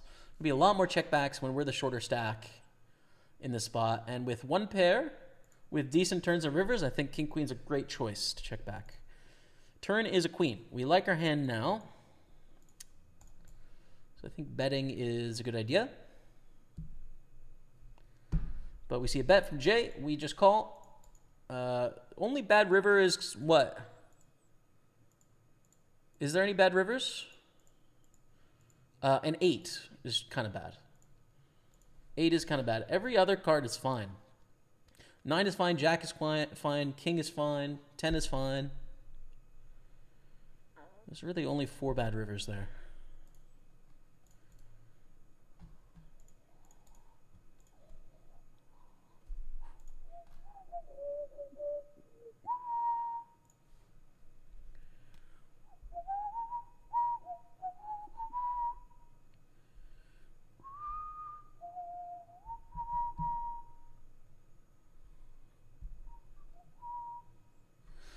And Jay folds. So we take down a pretty sizable pot there, 7.7 million. Gives us plenty of time to maneuver now on 31 blinds. We'll keep going.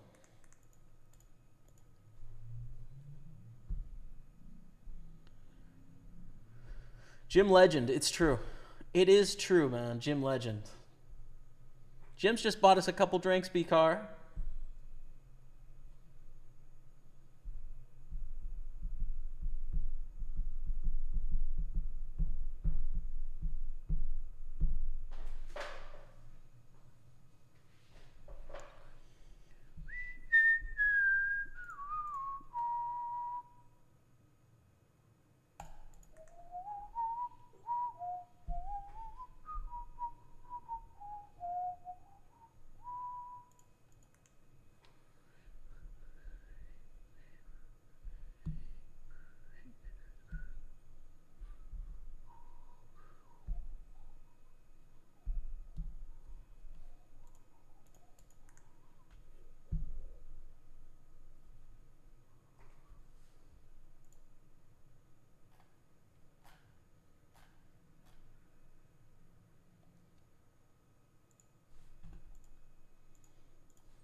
Josh, it's too much, Josh.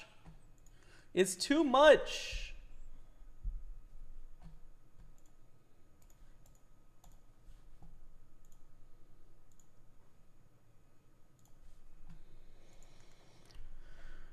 My buddy was drafted by the Owls a decade ago now. No way. That's crazy, dude. Rebecca and I really like going to the Alouette games. A viewer of the stream works for the Alouettes as well, so he used to get me some tickets fairly frequently, which was pretty cool of him. Like to support the Alouettes. Nice team, man. I like the Owls. Not my favorite sport, like American football / CFL, Canadian football, but it's a good time watching it live, I'd say.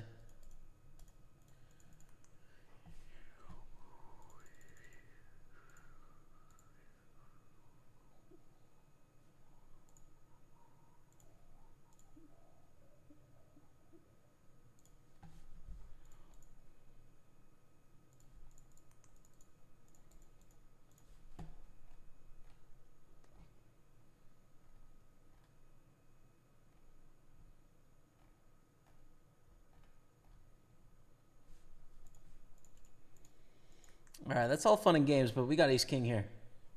Big hand. Kevin Martins. Hey, Poker got everything okay? Things are great, man. Good luck today, and greets from Belgium. Thank you, brother. Things are very good here, man. Having a great time today, and hopeful we can print a victory.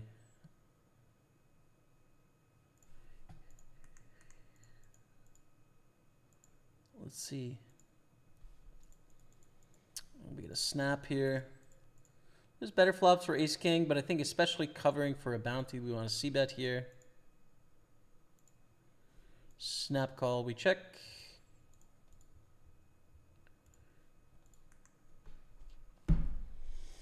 And we check. Hope we have the same hand. Queens. Whoa. Whoa, queens. Bull 6-10 suited. King queen is a decent hand. I like it. Raise. There, Rebecca says, I have some 750 mini main satellite tickets and some 55 mini main event tickets to give away. Write your PartyPoker screen name in the chat, and I'll pick some winners at random throughout the day. That goes for all 3 platforms. Rebecca's picking some winners today, so feel free to write your PartyPoker screen name chat if you're in a place around the world that can play with us. Yeah, for some free tickets.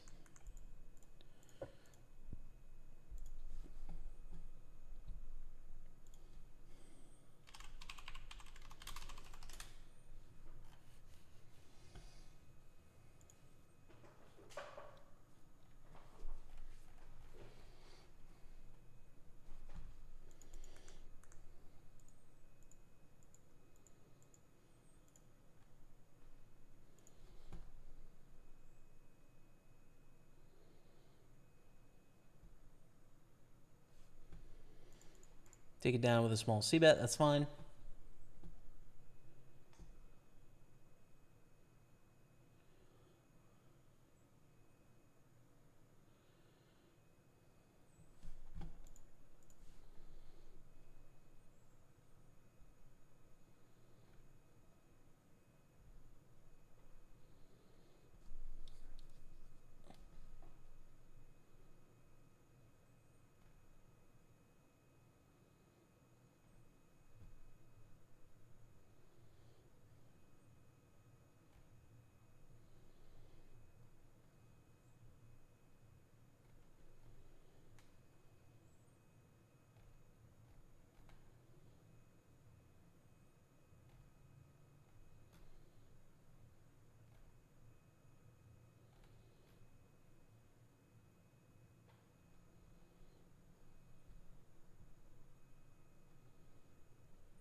won Matt's home game. I've won it before, like a year or two ago. Let's go.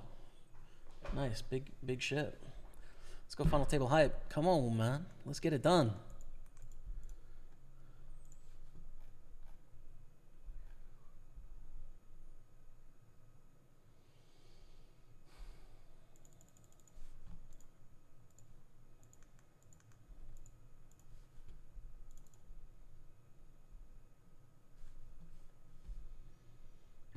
My ranking of local sports to Calgary is CPL, CFL, NHL, NLL, WHL. Wow, okay. CPL. Well, now I got to look up CPL. Okay, let me make sure I get this right.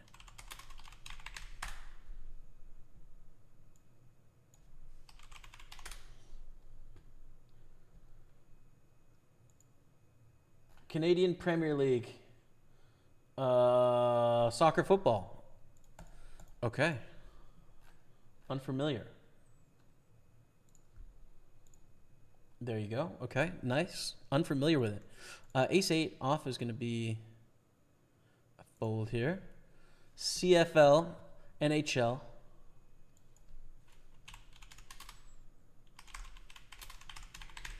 NLL. Oh, lacrosse. Nice. I've never been to a lacrosse game, you know? And then WHL last. Are you talking women's hockey league or the junior hockey players, like 16 to 19? Anyways, just raised tens. Either way, cool, man.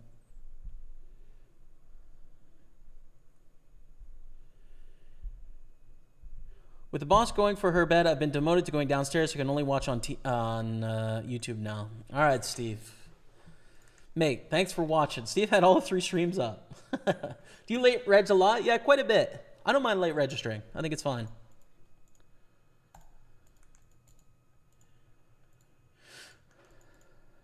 So we're going to open this, and then we're obviously going to play this ace king.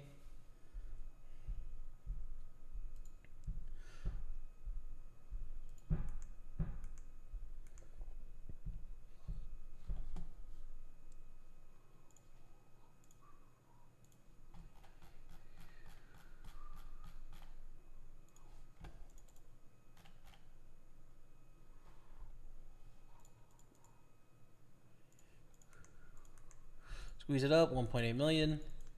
And the ace-9, we get a call in the big blind, king 5-3 on the flop, check, check. Could bet in middle position here too, but I think check is fine, especially with a hand like ace-9. Crawl 4 bets, and we're going to be all in.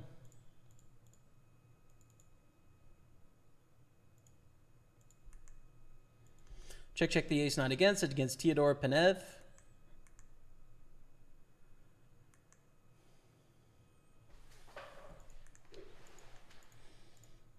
We beat 10-6, beautiful. And here we are all in. Now they snapped queens. It's interesting that they don't snap this hand. But with the 268 bounty, I think it's quite clear. 50 blinds deep. And they could be bluffing here. But no, they have aces. Hard to have aces, man. It's hard to have aces when we have ace-king. Let's just get a 10. Let's just do a 10 out there. Yeah. That's too bad. It's unfortunate because, like, the snapping in the queen's hand from them, of, like, the speed of it is, like, I'm a little worried, is the psychology of it. So when they don't snap, it's very polarized, basically. Jam. It is a great hand, but for 28 blinds, I don't think there's any other sizing here with kings. It's either flat or all in. She's just WhatsApped me to turn the volume down. Oh, Steve. I'll try and speak a little quieter, Steve. Oh, Steve. Josh. Find the call here, Josh.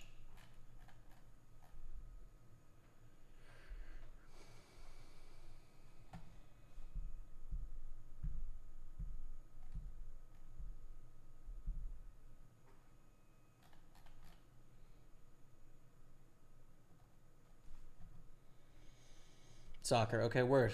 Thank you.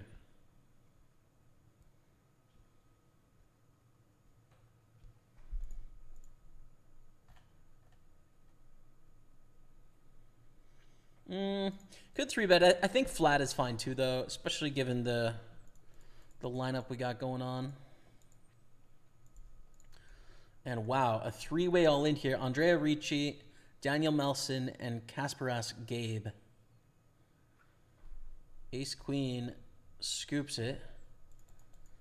There's at least one player gone here. I'm assuming...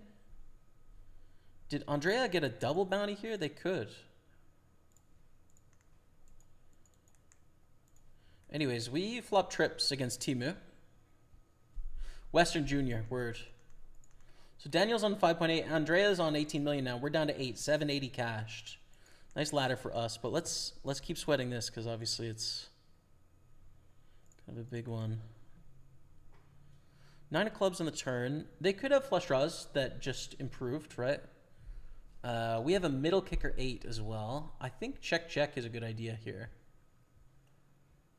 Just think about what sort of hands we can get 3 streets of value from with a hand like 8-7, you know? If we have an 8 with a club, we should bet. They lead for 700,000, we call. We will definitely have lots of 1 club bluffs as well. We just call rivers a 7. This is beautiful. Now, if they have a hand like ace 8 or king 8 or something like that, we're going to double through them.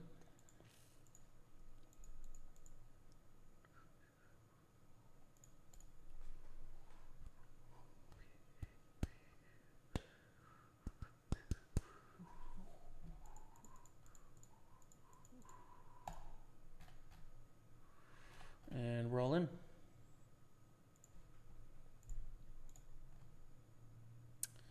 Four's full.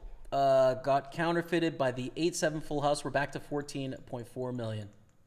Like nothing ever happened, chat. Like nothing ever happened. Let's go. We're back. Stunlock for the win. What's up, yo? Good to see you in the house, man. Hey, Jimmy. Been a while since I've caught a stream. Hope things are good. Visited your old stomping grounds last month. Started in Edinburgh and road tripped around the Highlands. Amazing, man. What'd you think of Edinburgh? And Scotland in general. That's exciting, man. I get to go back in August, so I'm really excited.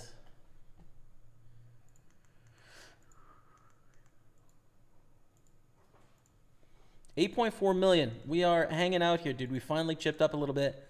And 14.4 million, we're back from the depths of despair. Ace Queen against tens. I don't know who has who covered here. But tens are going to win. Daniel is out. That 187 bounty is gone. See ya.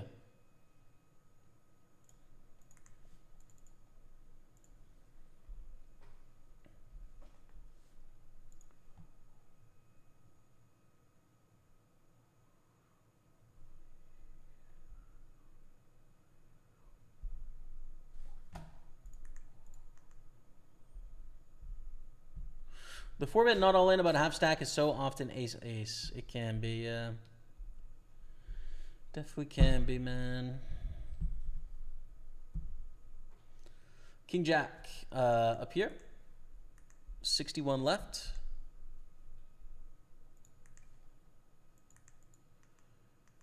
And we get a walk. Fine.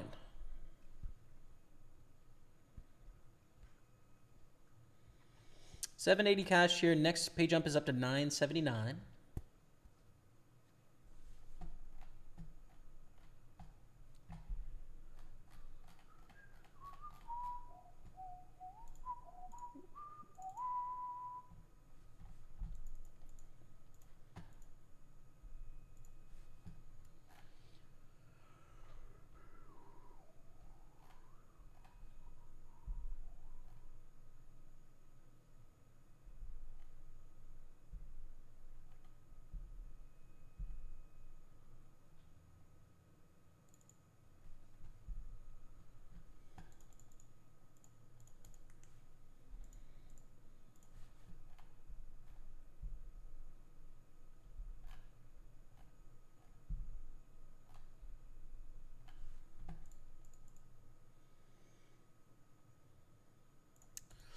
Like check back with King Jack for similar reasons that we played the King Queen on this table. We end up turning a straight, which is cool.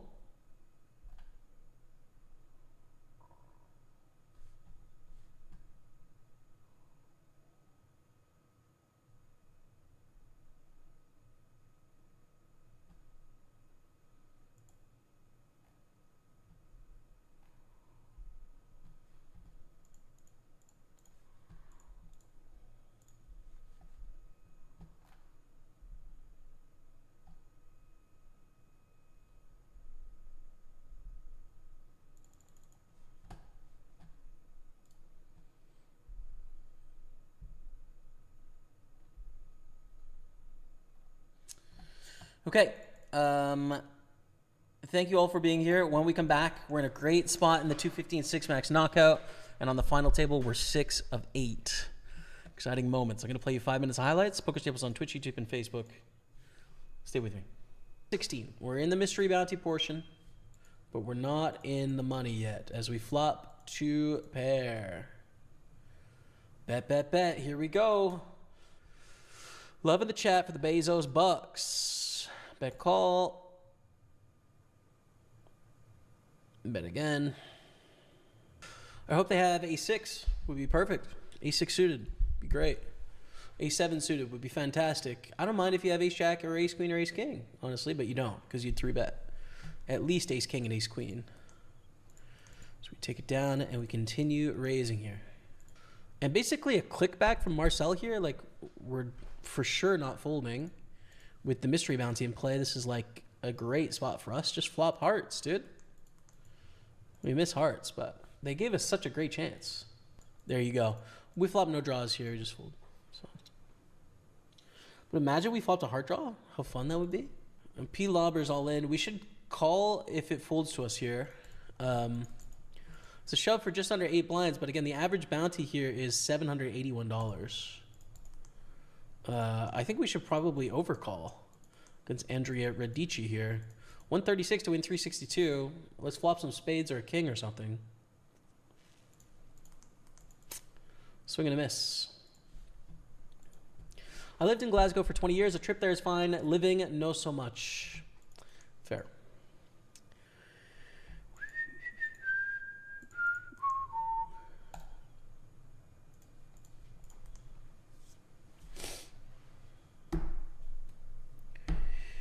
King Queen, King Jack, King 3. There it is. P Lobber with the triple up. Oh no, bounty's gone. 765. Okay, that's an average bounty. We don't mind. We don't mind, yo. Unlucky for P Lobber, and we're in the money. Wow. Wow, wow, wow. There's some bounties in play, and we hope they're tiny. Ace 10 makes a straight. Please be the small ones. Please be the small ones. No! Second biggest is gone. We fed the prize pool enough. This is a great hand. I mean, it's a fine hand, but 6 blinds, 3 blinds, 4 blinds. This player is going to be really aggressive because of this spot, right?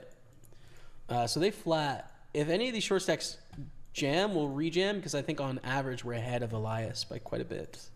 On average. Of course, they could just have the goods here and we're going to bust in 14th. But with all the mystery bounties available, this is a fun spot. So Stefan should probably get involved as well because that $600 bounty for 4 blinds, this is the best way for them to increase the equity of their stack, but doesn't mean they always will. Just, this bounty is worth double what cashing is worth right now. What was that sound? Never even heard of that sound before. The heck was that?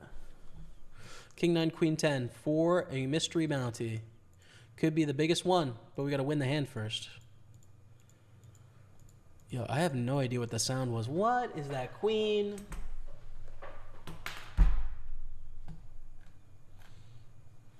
Oh, dude. All right, we open Ace 5. Everyone folds around to Stefan as we just continue to slide down the leaderboard. That's a painful loss to A. Delmas, but, it'll happen. Got sub-hype coming in. Fungal Wizard with the 46-month resub, like the legend he is. Thank you, Fungal Wizard. I appreciate you, brother. Quentin calls Ace Jack 9 on the flop. I think we want to c-bet here.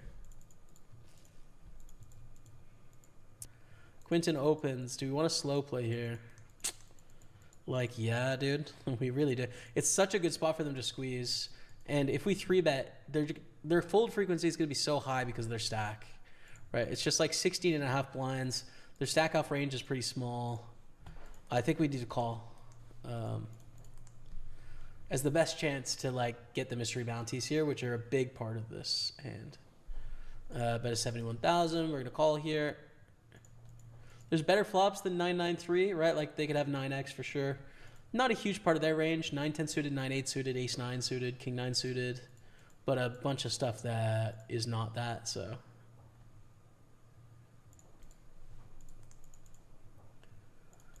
Got some real good tournaments going on here. A bunch of mystery bounties. Yo, we're back. Back in action. What's going on, chat? Love and appreciation to you and family.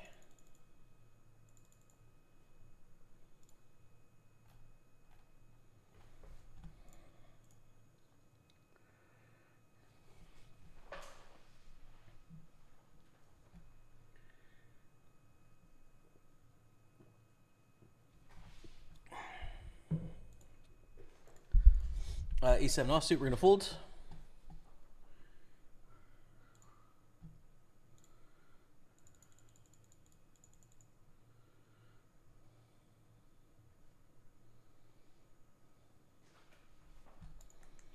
Ace Jack, love it. Raise it up, 525.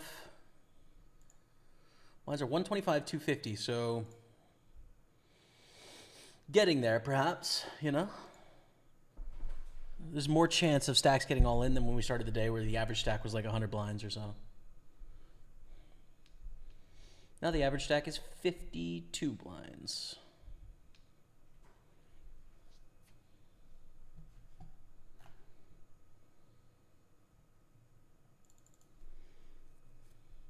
Carl tanks for 7 years and calls. I'm just kidding, Carl. I'm just kidding, bro. Check call here with our ace jack with the ace of hearts. Snaps the check back.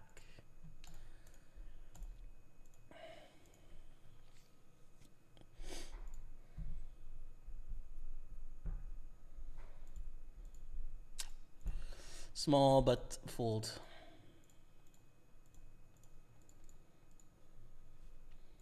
As I've never been to any live tournaments, Jamie, I'm just wondering what sort of things I would need to take with me for comfort, like plenty of water and snacks, etc. Those things are served, man. So you can get water whenever you want. You can get other food and snacks if you want. You can bring a snack if you want, of course, but some people eat at the table. There's waitresses and waiters going around. There's drinks being served at the table, alcoholic, non-alcoholic drinks. So it's a very casual environment.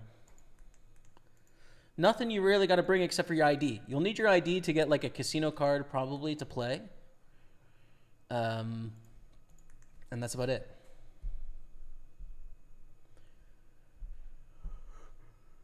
Stun lock. Edinburgh was great. Love Scotland. Can't wait to be back. Got off the main tourist areas. I found a bit of good food. People were lovely. They are lovely in Scotland, aren't they? I really like all the Scottish people I've interacted with.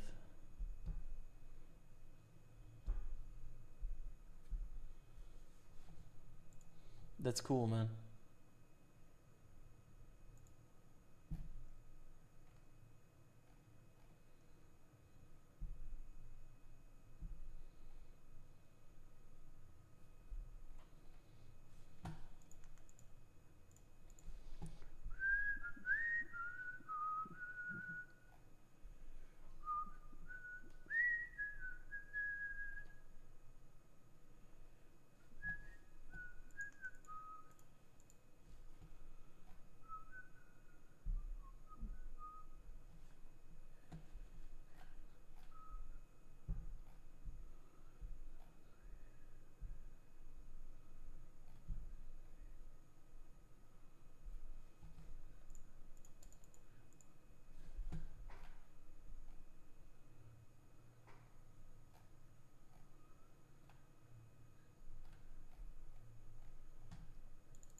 Where is Spraggy? At your mom's place.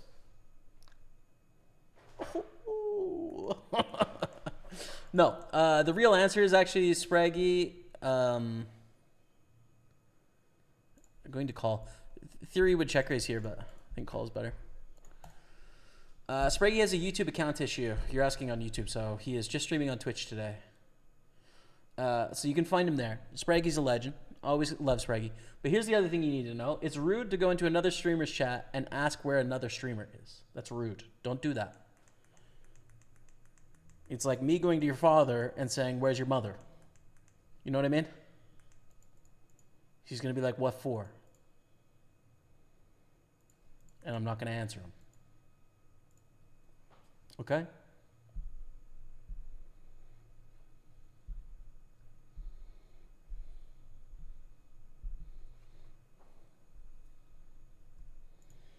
Schnaps. Oh, so unlucky for aces.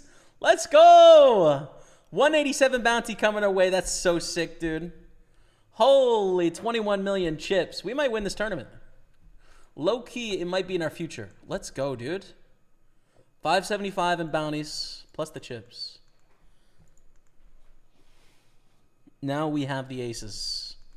On the final table, 6 of 8, the 2 shorter stacks beside us. The bounties are worth almost nothing, so it's just about chips now.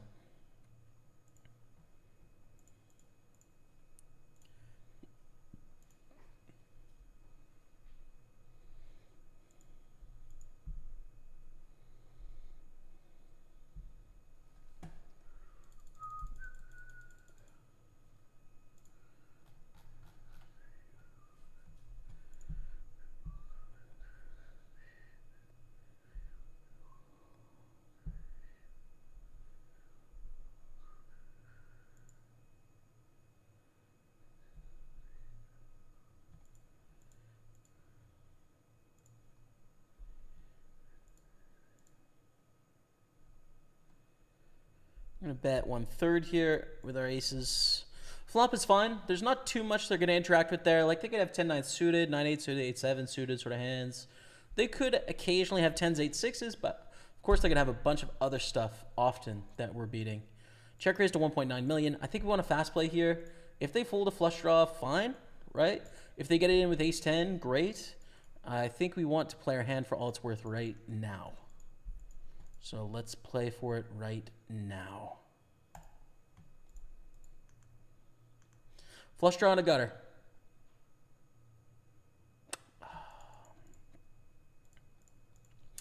GG, we're going to finish in 8th place in the tournament. 8th place in the tournament for some, but not enough, frankly.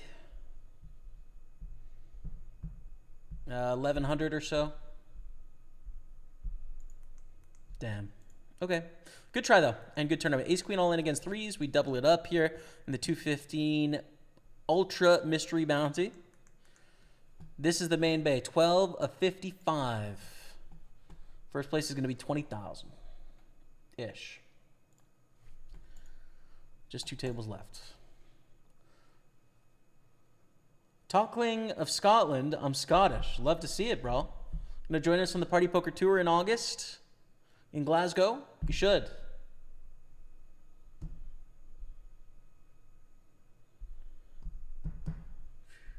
Coys.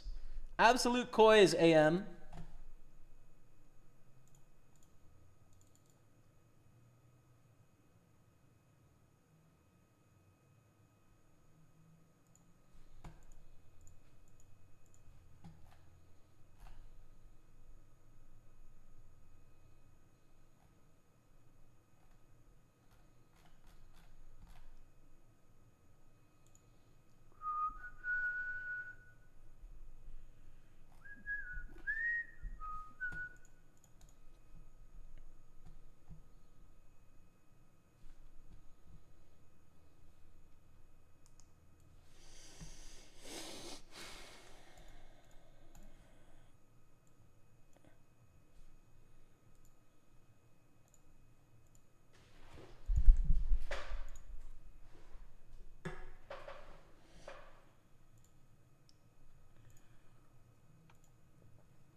A5 suited, going to be a fold. We do have to pay attention to this bounty here. Real short stack and nice bounty.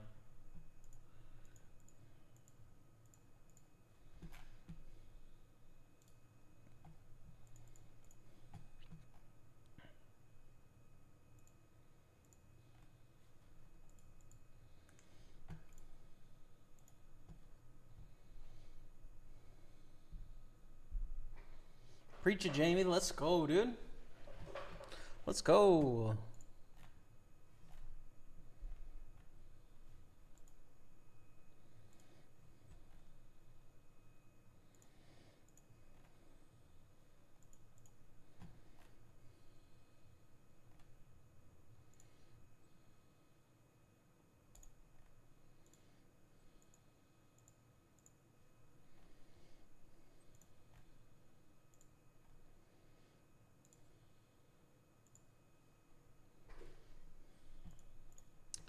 Ace 10 is all right. Tomas is all in. 150 bounty, but it's not that valuable in relation to everything else. We're out of position. We got this player behind. I think I'm just going to fold. I would obviously love to play against this opponent, but I don't think it's worth that much to gamble with here.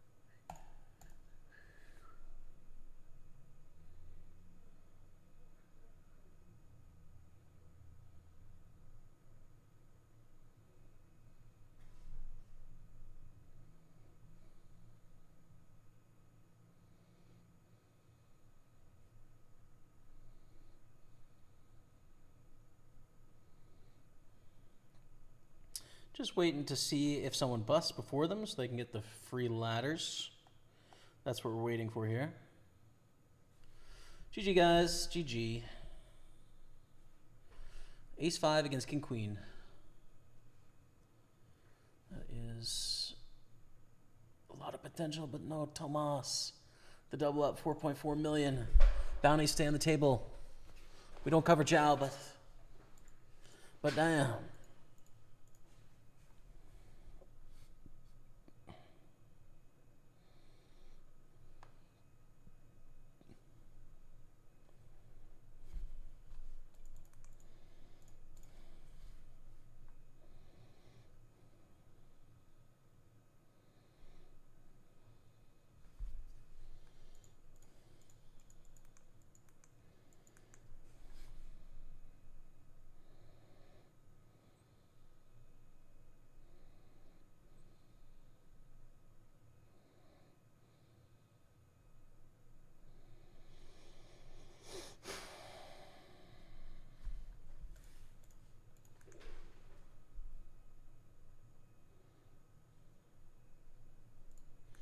Ten of 54.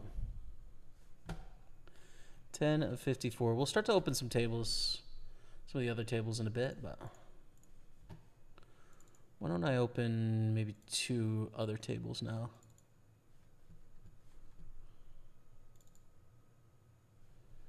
Just a couple for fun, you know? Over here and cover here. There we go. Nice.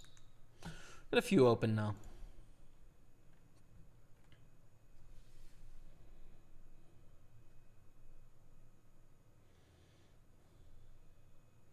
It's always disgusting to see aces cracked. It's not so fun to have it happen, but, you know, it will happen sometimes.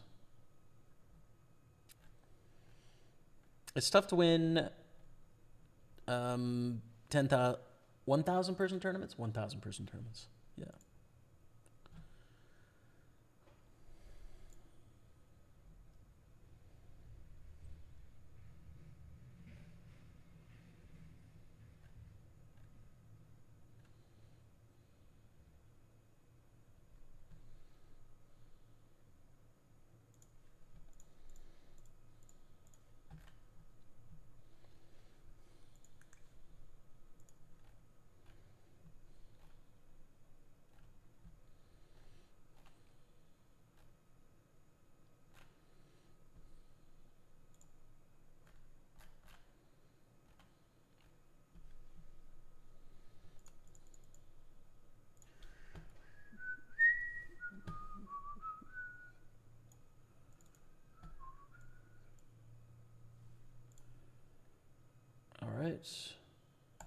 Pull the king 5 here.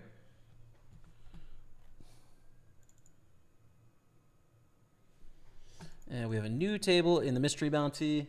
Reg is closed, I think, so 16 players make the mystery bounty portion. That's where most of the prize pool is as well, is in the mystery bounty, so try and get a stack going would be helpful. But for now,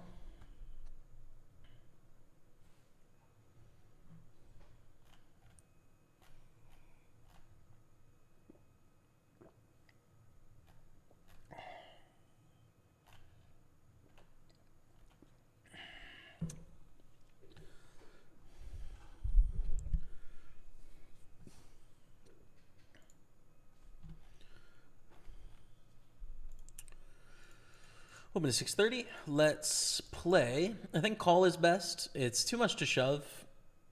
Too many big blinds, I think, for not a big enough bounty.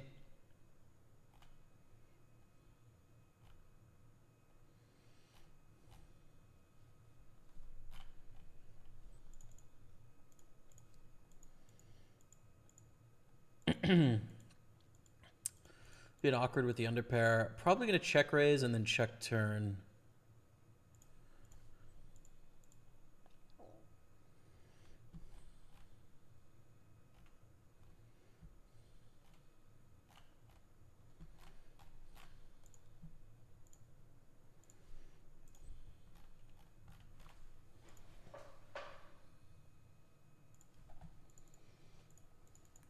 All in here, ace-6 against ace-queen. Not the hand we want to see, of course. Oh! Incredible suck-out spree. Let's go.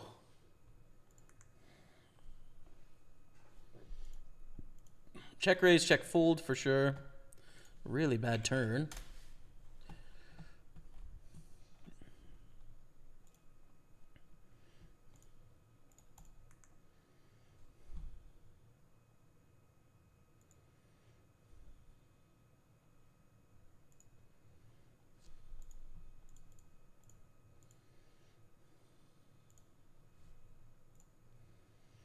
I don't mind putting a little stab out on the turn, but I'm not going to do it on the flop here. Let's try.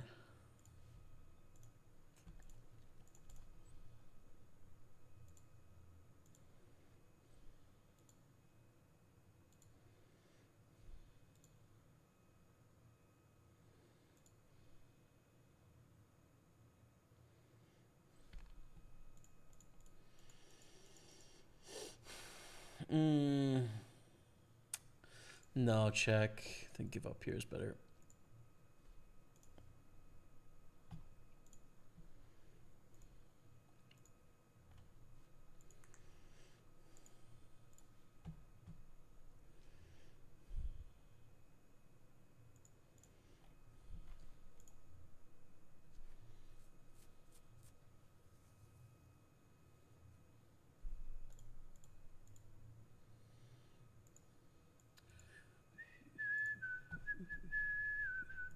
Calling in position with the king 4 diamonds.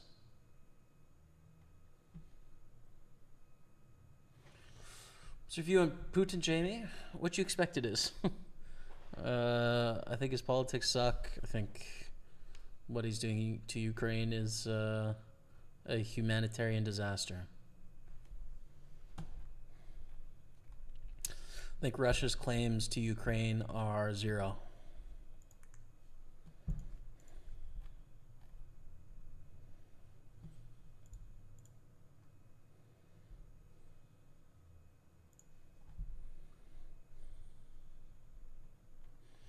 We bet with the flush draw, ready to gamble if they want to gamble here.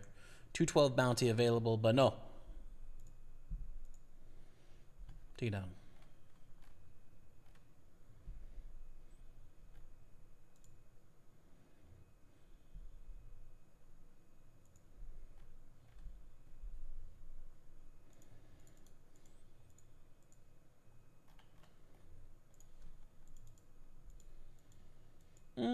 This is a whatever hand to raise. There's not a lot of great bounty situations here. I'm going to 3-bet Queen Jack.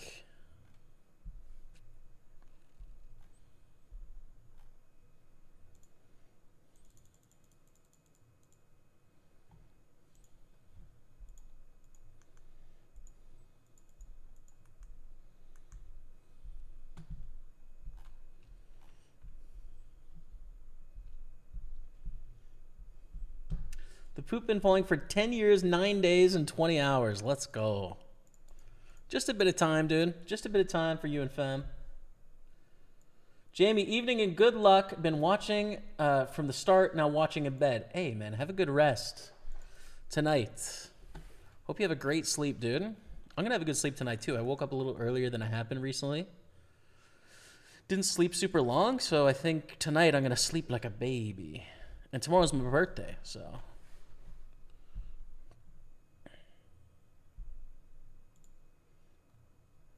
Got to dial in.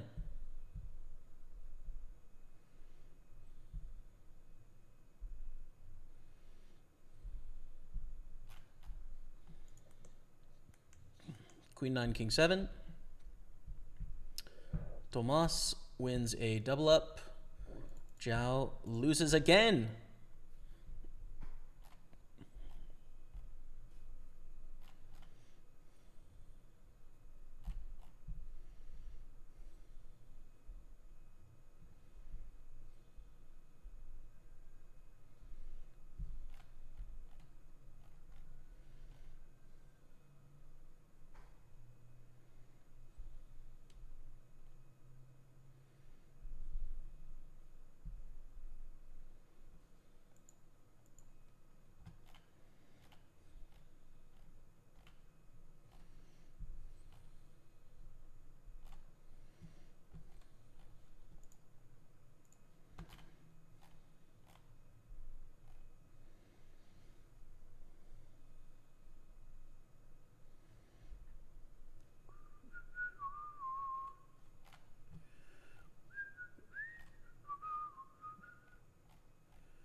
Ooh, the opening game of the Alouettes.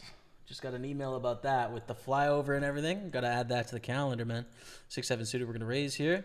Here's an all-in on an outer table. Aces against 7-5. I think this is the chip leader, though.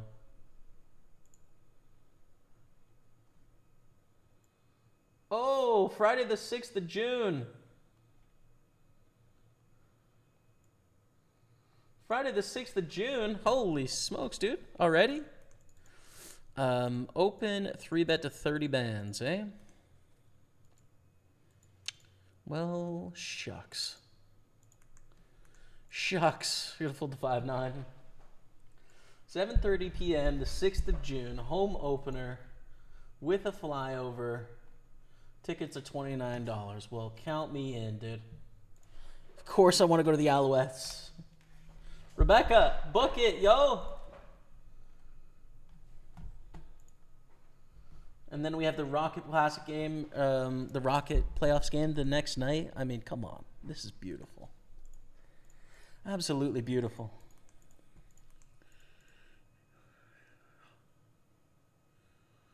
Big raise there. We're going to fold. Oh, my God. This was the chip leader? This was the chip leader, and now they have 6 million, and this player has 71 million. Oh, my goodness, dude. Holy smokes, they played a pot for like, not double second, but close, dude. That's so many chips. Holy smokes, man.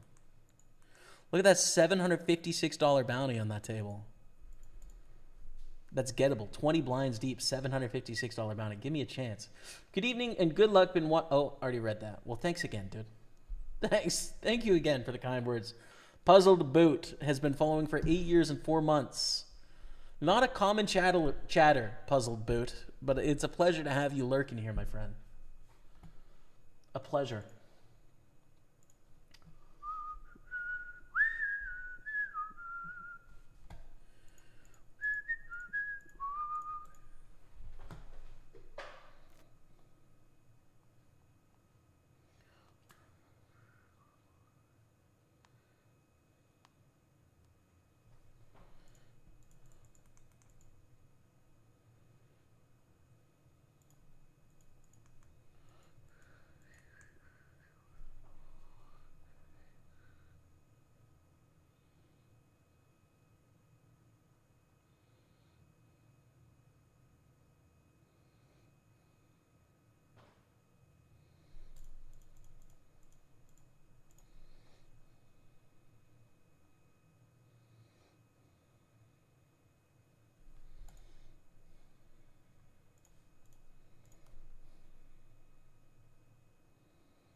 Gonna pull the 8-5.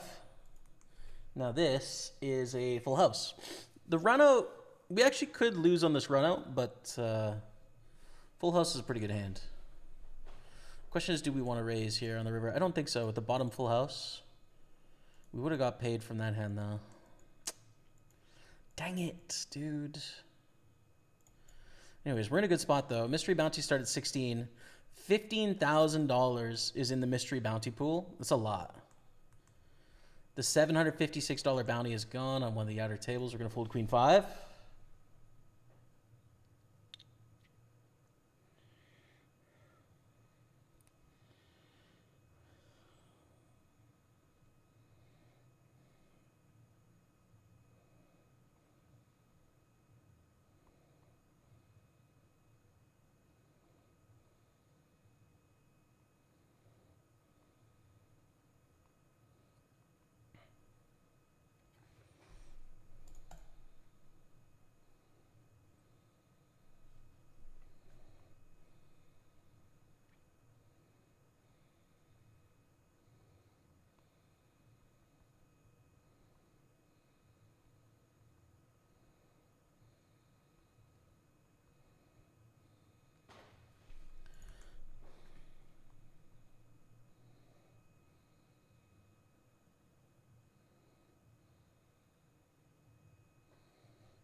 Four 9 of clubs, call to the streets, 212 bounty potential here.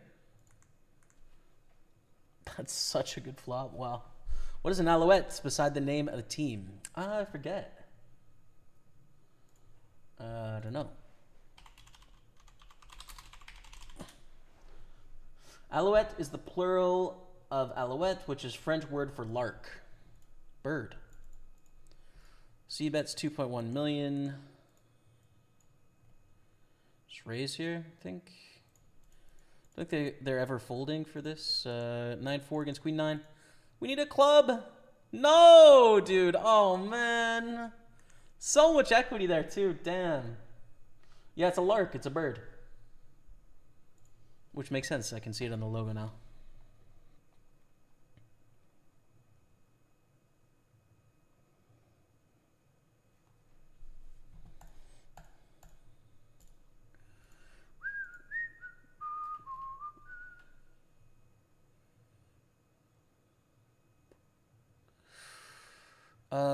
This is a pretty decent hand. Pretty decent spot to 3-bet as well. I'm going to go for it here. Even after we lost that last hand, like, we look kind of tilted, but, you know, got to do it. Hey, PSR, welcome back, man.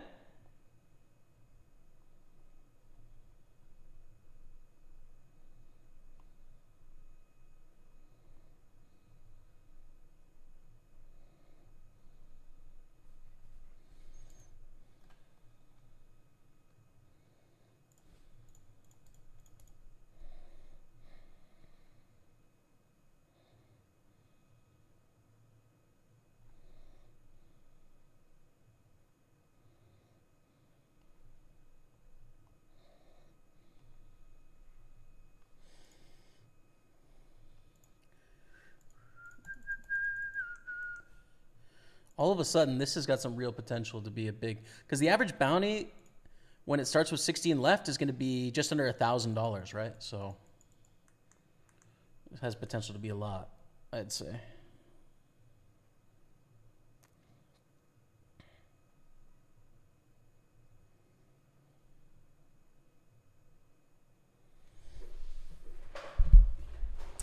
I can book some now if you like. Let me know. Yeah, go for it, Rebecca. If you want to book for that Friday night.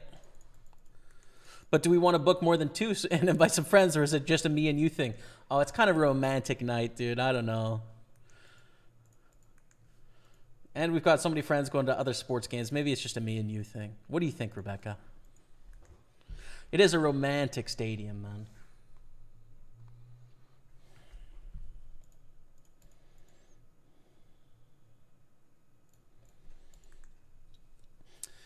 $15.8 million, chillin', with 48 left, and then 300,000 here with 30 left. By a painting, perhaps. Yeah, I mean, I'd love to win this tournament and buy a painting for my birthday. That'd be great. What do I want for my birthday? Nothing in particular, like, in my mind, honestly. I just bought myself a couple clothes for some Europe trips going on this summer, so that's kind of nice.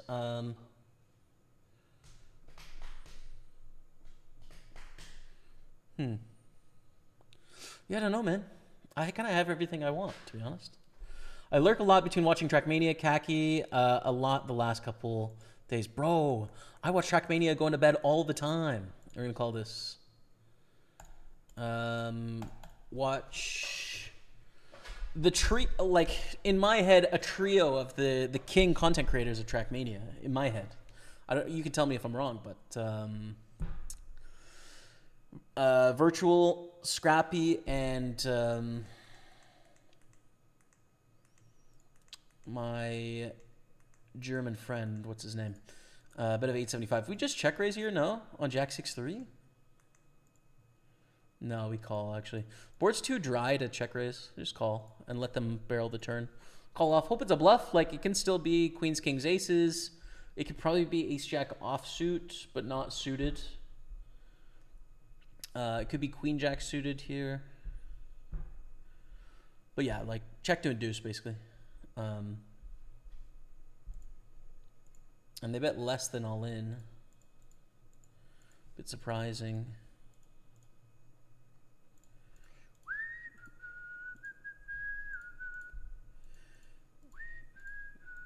The question is, do we want to give them a card of equity with, it would be a 10.5 million in the pot, right? Almost 11 million in the pot. 11 million. Or do we want to stick in the remaining 4 million, but not give them one card of equity? Basically. I think probably raise here, but it's got to be close. Don't be queens, kings, aces, ace, jack off. Let's go. Let's go. Why am I... Grenady. Yeah, Grenady. Grenady, Scrappy, Virtual are my three mains when it comes to Trackmania. Occasionally Lars as well. But I like a webcam, you know? Watch Trackmania all the time going to bed. It's such a great observer game, I think. Don't play very much, but... Call the big raise. Go to the streets. Art score loading. Good luck, Jamie. Thank you, Chetty. Thanks.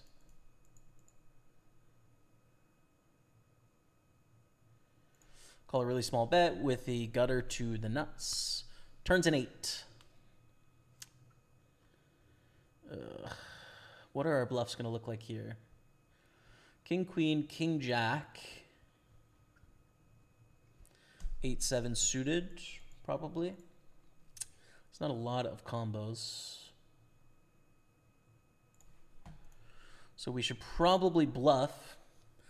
When you pair that with our value of ace X for one street, and then ace 10 and ace 9 and ace 8 and queen jack and jack 7 and 7-6, all as value bets. Probably need to bluff against a good player. Usually teams named after birds are ferocious raptors, such as the eagle, raven, or hawk. A lark is interesting. I guess we do have cardinals and blue jays. Yeah, true. Whatever happened to the noble bird, you know? Probably just you and I, because tickets are like 120 for where we like to sit. Okay.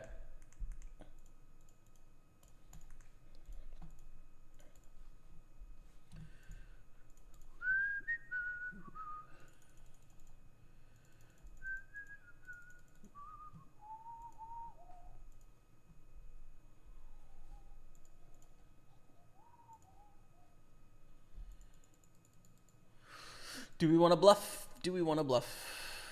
Do we want to bluff? Sure. Mate. Mate. Mate.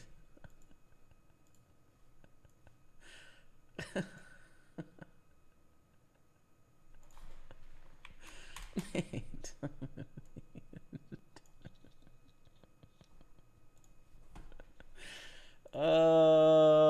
That's...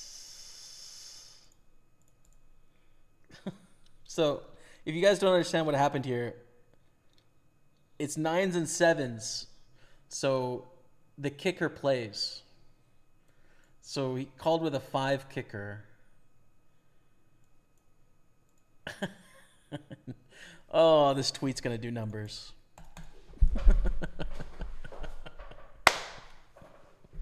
I just got called by a 5 kicker.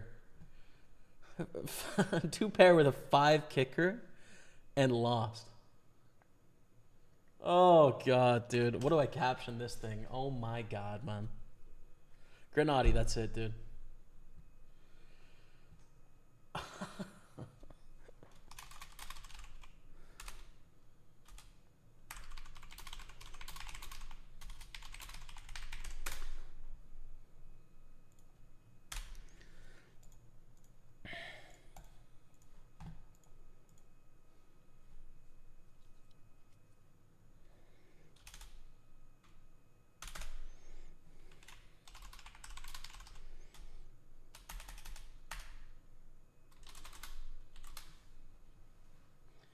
That's unbelievable what just happened.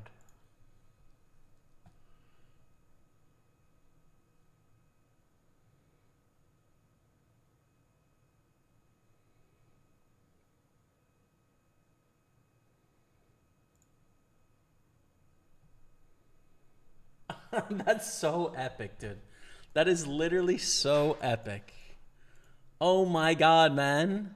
What just happened? I just called by 5 high.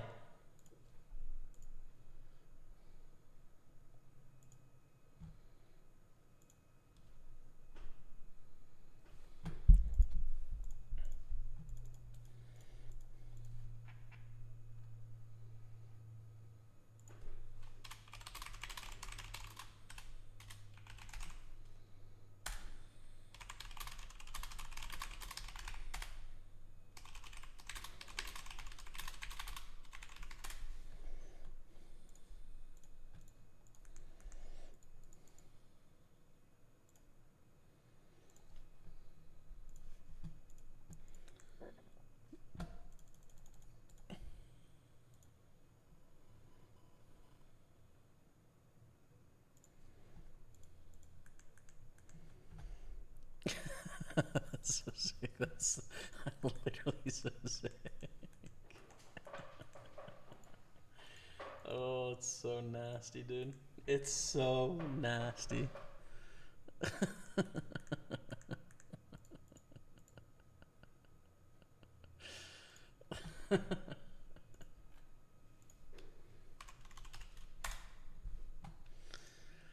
Big bet we call. I don't know. Like when we turn a 7, we just, we bluff catch here, no?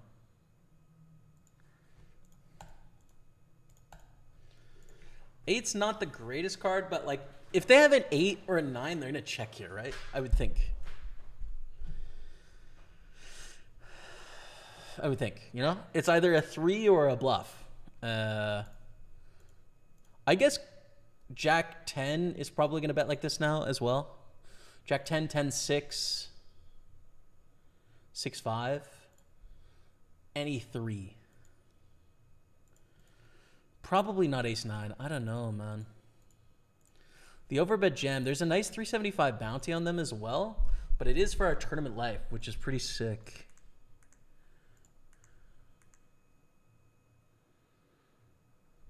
No, I think fold, especially because they can choose like other sizes to bluff for here than all in.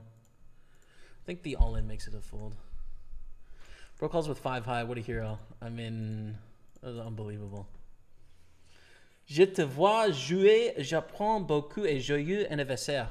Merci beaucoup, mon ami.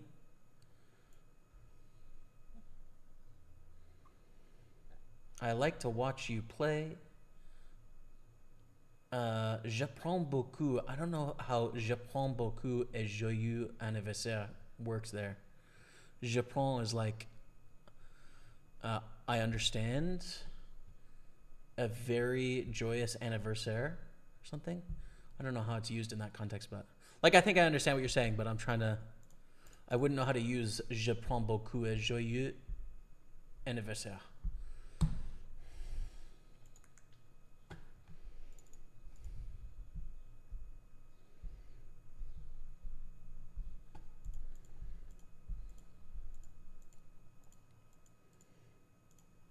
I can't. Guys, I can't, dude. Let's go. What's up, Spud? BCFC? What's up, man? Is it common to check raise with a flush draw on the flop? Why not flat call? You can sometimes. It really depends on stack depth, position, the hand history leading up to that moment, who interacts with that board, etc. You know? So sometimes, you know, when you have a flush draw and showdown value, you don't check raise that often. When you have something like a pair and a flush draw, it's a pretty good spot to check raise.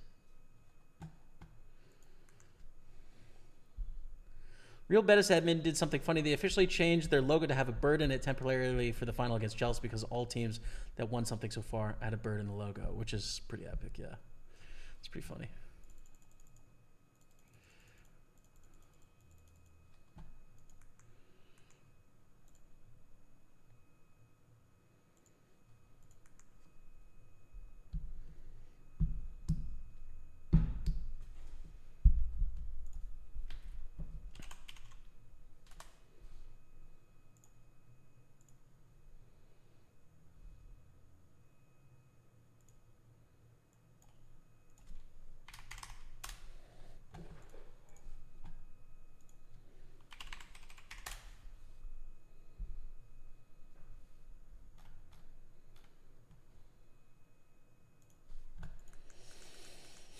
Min-raise call, we call.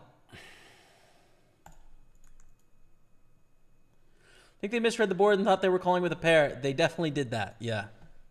They definitely did think that they had two pair and that their pair played, for sure. Jamie Reed tweeting. It's just good memes.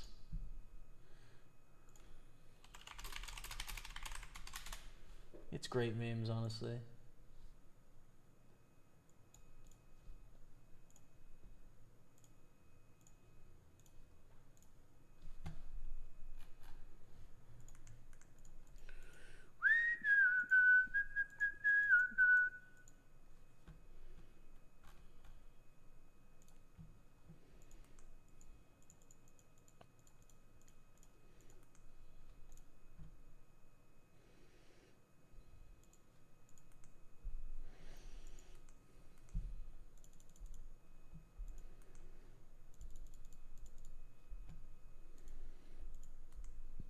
$43 left. And in this one, 22 left. 16 make the mystery bounty portion.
Bet on the turn and we get jammed on. This doesn't make a ton of sense for value. I mean, there's some value hands that can do this, right? Jack 9 being one of them, but there's all the hearts, all the clubs. There's the combo draws of both. And they didn't raise flop, so... Yeah, I think we need to call here, right? Especially being a mystery bounty, having a big stack in the mystery bounty portion is a good idea, so we call. Same hand, they have the free roll, they hit it. Ooh, we could have run better today, chat, tell you that. Tell you that. Ouch. That was the right translation. Happy birthday too. Thanks, man. I learned a lot from you, and happy birthday. Thank you, Chetty. Hey, man, good luck from Tulum, Mexico. Canada is cooked. Come join me down here, bro. Get out of here, man. Canada is not cooked, man. You have fun in Tulum, okay? Enjoy yourself. Enjoy the sun. I'm having a great time in Montreal. So is everyone else around me. All right? Kick rocks. Gonna fold the A7.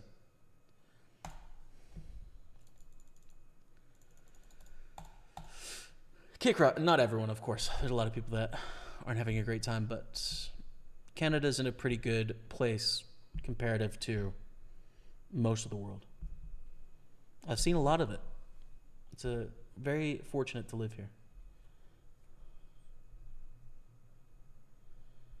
What's up, Jamie? Hey, AJ. Alphon, how are you? Welcome.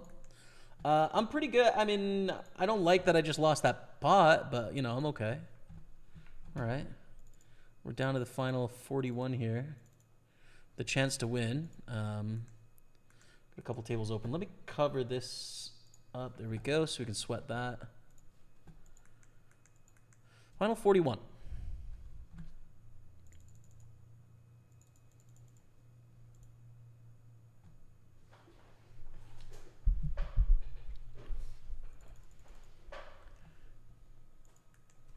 Good luck, Jamie. What's up, Johnny Wofford?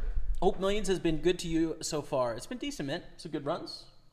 Won a tournament last Sunday, I think, which was fun.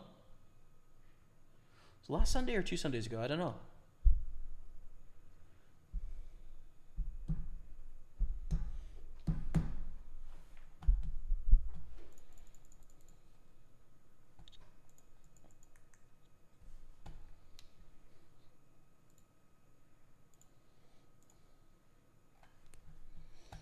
Here's an all-in on another table. Ace Queen against Ace Jack.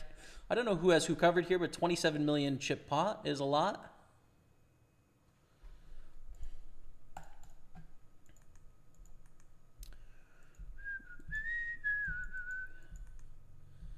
And the chip leader is now up to 84 million.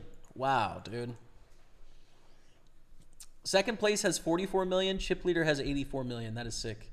4 average stacks with 54 left.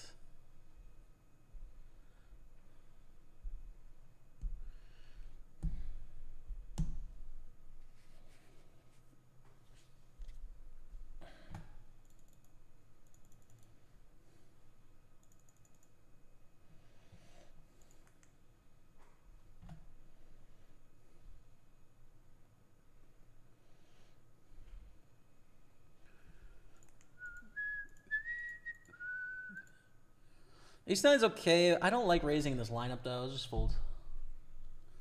Stay patient. The 5-3 call, right? Right? Unbelievable, dude. Unbelievable.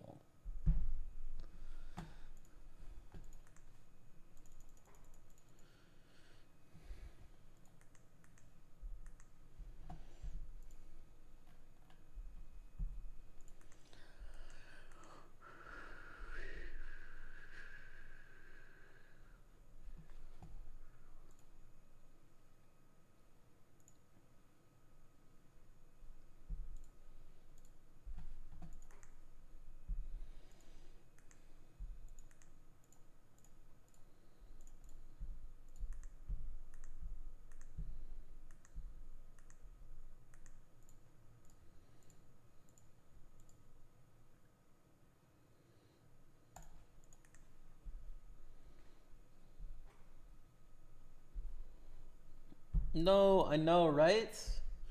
Come on, Darren. What is that, dude? Pocket eights. Raise from no juice. How the heck do we want to play eights here, dude? With 35.5 blinds. I can see doing everything. Flatting, jamming, 3-bet calling, 3-bet folding is bad. I think I'm just going to rip, dude. I think just rip it for 35 blinds here with eights. Don't have better than eights. It would suck to bust right now. Montreal's a world-class city. I agree, man. It's a pretty special place. I like it here.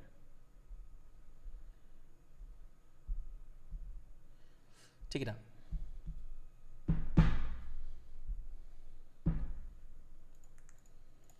Take it down.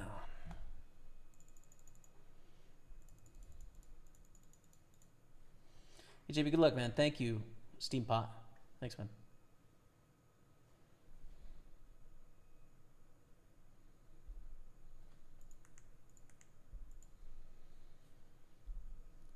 I'm a Party Poker Pro. First of all, Steam Pot, so slightly biased, perhaps. Perhaps. But no, I like it here on Party Poker, man. We got good promotions, good player pool. I mean, listen, dude, I just got called by 5 high. He was right. But nonetheless, dude, I think games are good, man.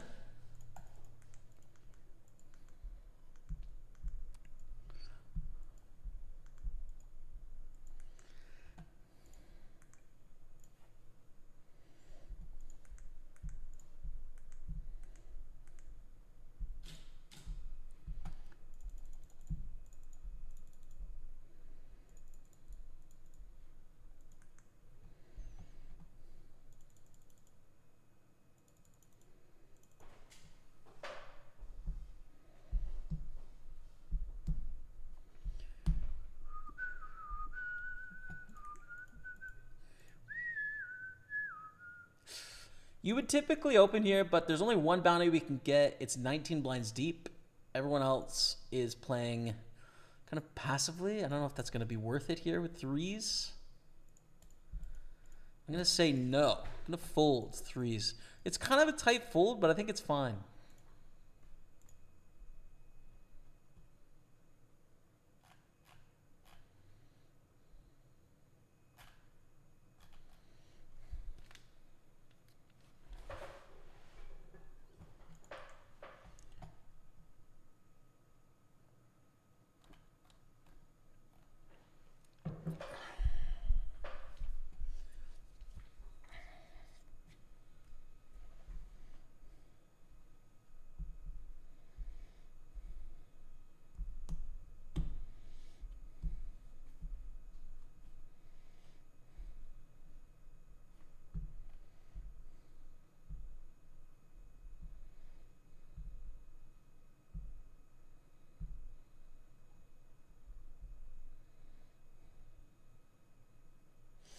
All right, we're going on a 5-minute break. I'll be back after the 5-minute break, but let me play you a few minutes of highlights while we wait. Pokerstaples on Twitch, YouTube, and Facebook. 25 of 38. It's going to be 20,000 up top. Stay with me.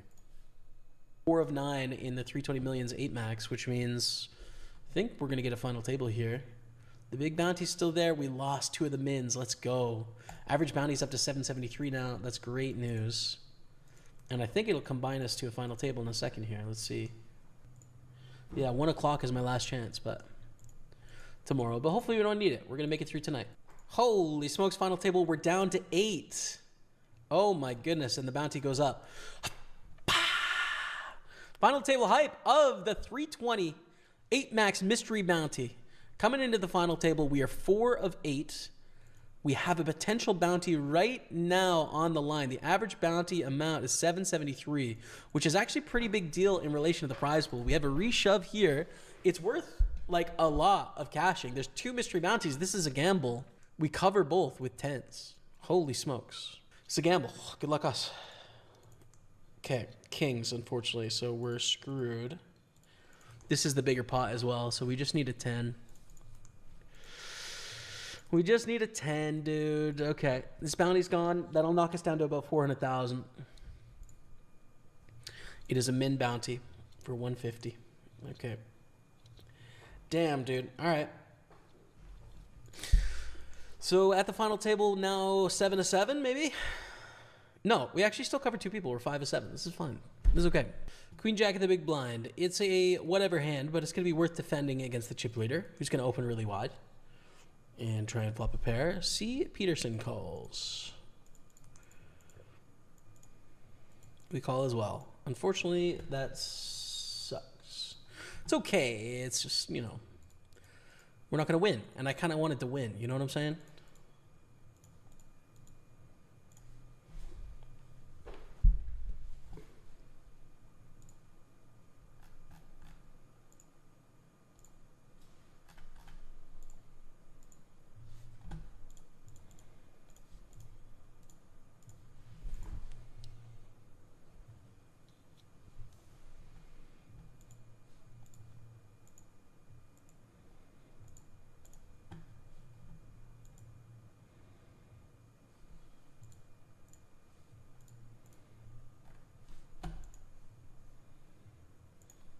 Ace 9, Ace 8, 7, 6. Damn it, dude. Looks like Ace 8's going to get it. No, Ace 9's going to get it. No, 7, 6 is going to get it. Please be the tiny bounty. All right, 359. And this was the shortest. So now I'm the shortest by a lot, I think. And that's going to change right now. Come on, let's go.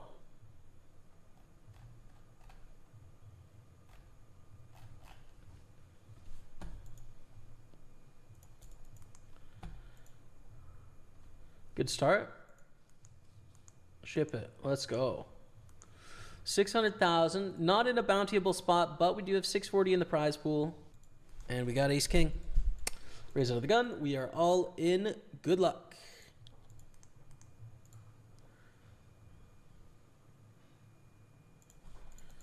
Hold. Hold it. Oh, dodge it. Let's go. 848, baby. Come on now. We're in this thing once again, dude. We covered 2 people now. Let's go.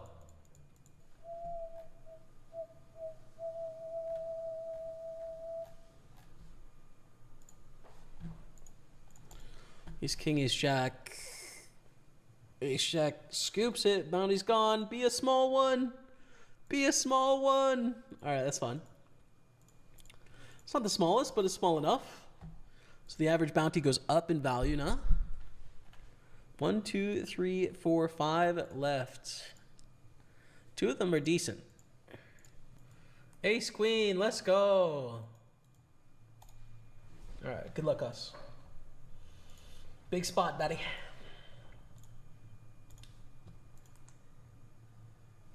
Flipping for 650, big pot.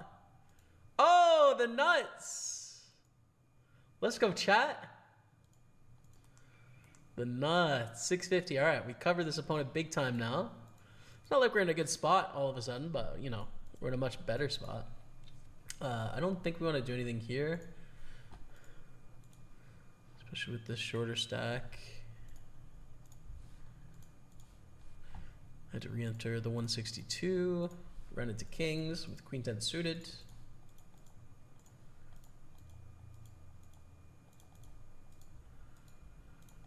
Ace 9, queen 8. Oof. Oof. Oh, be a min bounty, dude. Be a tiny bounty. Be a 150. It's a 1K. All right. Not the one we wanted to see. Still fine. There's the 3K bounty, and then there's 3 really small ones. Oi, oi. We're back. What's going on, chat? Final table of Christmas.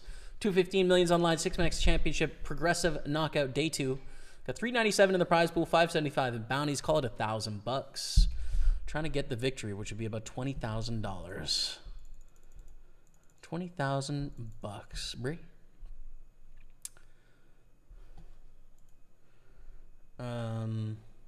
Whoa, 5 high call, right? I know, dude. Happy birthday and good luck. Thanks, Rick. Appreciate it. What happened to the tourney we were final table on? I got, what was it, 7th, chat? 7th or 8th? Lost aces to a flush draw and a straight draw. All in on the flop. Call the min raise with king deuce. It's not a great hand, but it is a min raise and really cheap, so that's okay. Anniversaire must be birthday. It is en français, ouais.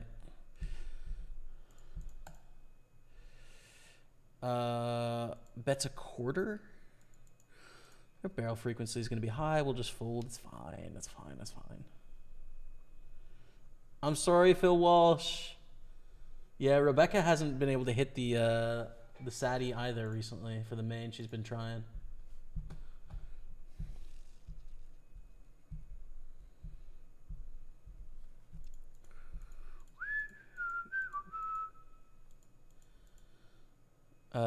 Folding 9-3 to Carl. You win, Carl.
Fold the queen 7.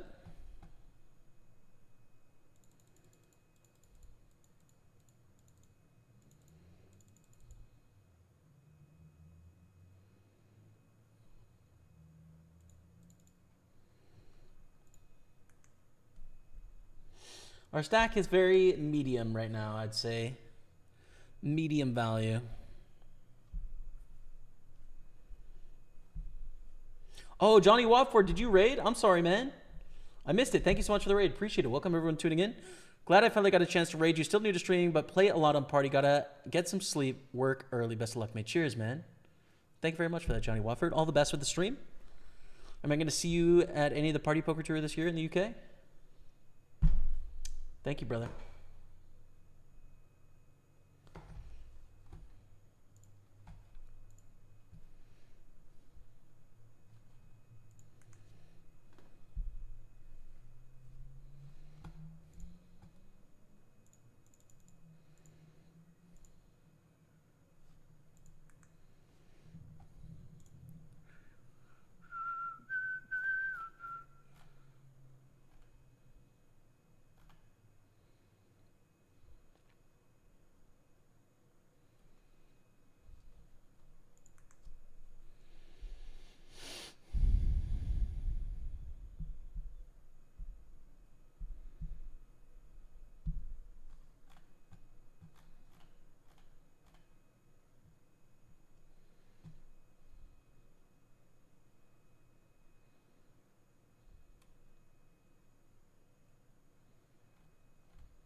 Fold the 3-4.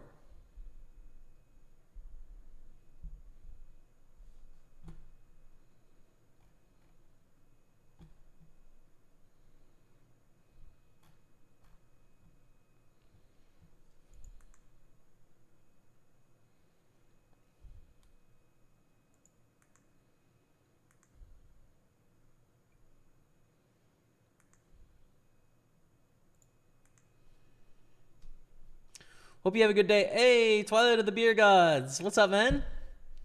Good to see you back in chat. The kids are away with the grandparents for a week, so I am so full from eating Indian food I could burst. Let's go, dude. Enjoy the peace and quiet, man. Enjoy the peace and quiet. Have a great time. Glad you found a few minutes to watch this deep run. So I tweeted out a hand. You probably didn't see it.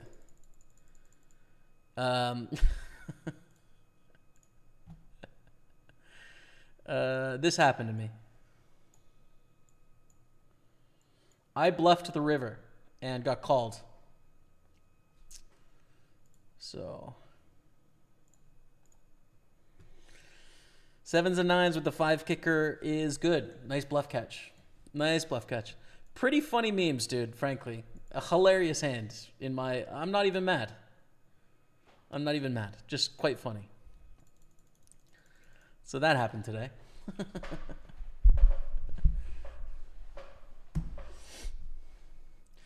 Good luck from McAllen, Texas. What's going on, Joshua? Thanks, dude. Thank you. Debating what to read. Just finished Murakami's very first book. How was it? Now talking about starting Babbel. I see that Babbel's really popular. I assumed it was like a little too popular for me to like it, you know? But a lot of people are reading that book on the internet, so I don't know. If you have a great suggestion, something contemporary, read too much historical fiction lately. I don't know. What are the books that I have lined up for my UK trip? I got a book by Rachel Cusk, a novel by her. She's a contemporary author, sort of like heady, intellectual UK vibe. I was thinking maybe I'd read something by George Orwell pretty soon. Like something other than 1984 by George Orwell. Because I've only read that from him. I have The Year of Magical Thinking, but that's nonfiction essays, I think, by Joan Didion. Joan Didion's dope, man. Joan Didion's so good. If you haven't read anything by Joan Didion, I'd recommend something by her. She gets the sort of like California, West Coast America thing and the like 60s and 70s down pat. She's really a great author. I think there's one other one. Oh yeah, a short story collection from Roald Dahl. I think those are the 4 that I'm taking to the UK with me. But I don't know. None of those are like, oh wow, you know, like massive classics or anything. I don't know, man. I don't know. This is where I like just having a bookshelf and I kind of, you know, look through and like, what do I want to read? I'm kind of into James Baldwin. If you haven't read anything by James Baldwin, pick something up by him. He's so good. Definitely going to read another James Baldwin book this year at some point. Because I read Giovanni's Room and it was so good, dude. Such a great book. So I'm excited to read more from him. And if you haven't read him, check him out.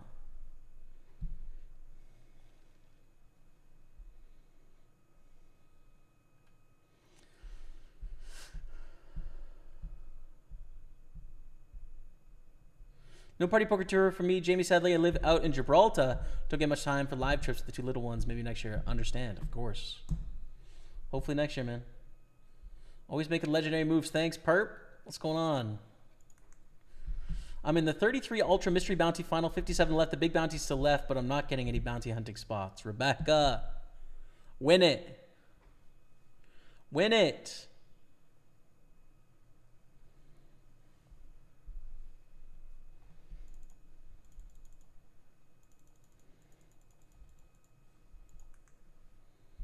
There's a $2,400 bounty, and the next biggest is $450. Oh. Imagine you bank a $2,400 bounty? How would we be celebrating this evening, Rebecca? You tell me. What would the plans be? Here's an all-in on an outer table. Ace-King versus Ace-Jack. Ooh, flush draw for the Ace-Jack. Ooh. 137 bounty is gone. Martin, I'm assuming, is still chip leader. Yes, by like 20 million. We're down to 35, I think. Wow, yeah. That's what I said, man. That's what I said. Norman Chad has told me that is a statistical and existential improbability. It's an undeniable sign to quit the virtual felt and take up a roof ball. So, there you go. There you go. That is funny. Maybe they were playing the nut low. Yeah, perhaps they thought it was Pilo 8. 2-card Pilo 8s.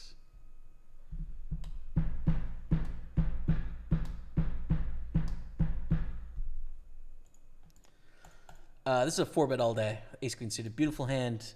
Aggressive positions. Aggressive players as well. This is just a happy 4-bet.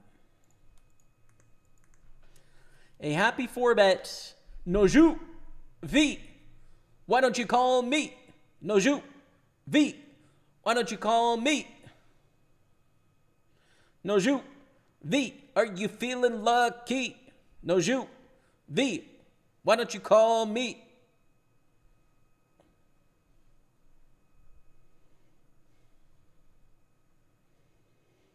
Free roll. Diamonds. Diamonds. That's spades. Chop it up, Dottie. Ay-ya, dude. Okay. Next.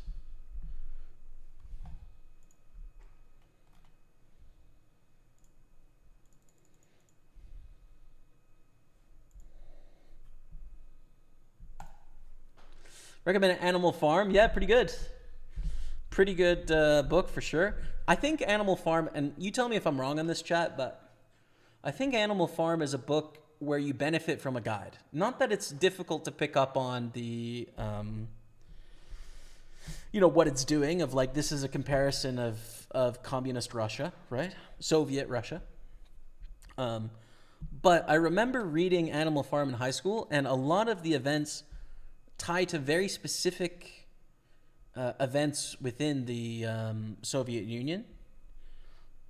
And you won't know, unless you're sort of like really up on your history, you won't know all of the events. Like there's some specific days, like the particular uprisings and stuff that happen within the Soviet Union that tie up to the story exactly. So I think next time I read Animal Farm, it's been maybe 6 years now, probably since I last read it.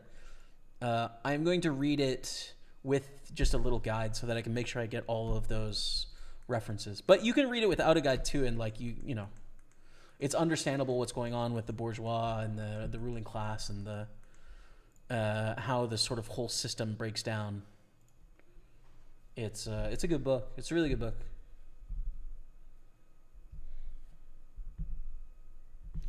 Facebook is loving the 3-5 photo. Yeah, I think the 3-5 photo, it has just the right amount of like, because you have to look at it and you have to figure out like what's wrong here, right? Like you have to dial into the hand and then you have to figure out like, oh yeah, the 2 pairs plays. And then there's going to be some people that don't get it, right? Because they don't know the rules. It's like a perfect social media photo, I think. I think it has a real chance to do numbers, Rebecca. That's just my opinion. It might go wild. It might go wild. Go to the UK, you want to read some terrific historical fiction, read Patrick O'Brien's Aubrey Maturin series. The audiobooks are great. But the Royal Navy during the, and then it cuts off. During the what? Napoleonic Wars. Oh, interesting. Okay. Sounds cool, man. So if you win this $2,400 bounty, you're going to get some tacos from over the road, and I'll take you for a wine. Oh, Rebecca, thank you. For a wine?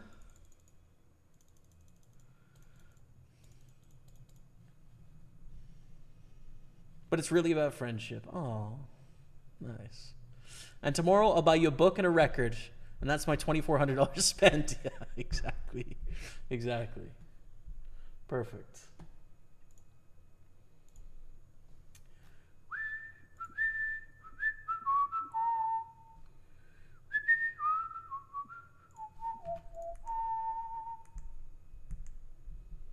Vicario GOAT. True, dude. Gotta love Vicario. You have to love Vicario.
King 10. This is playable. This is playable for sure.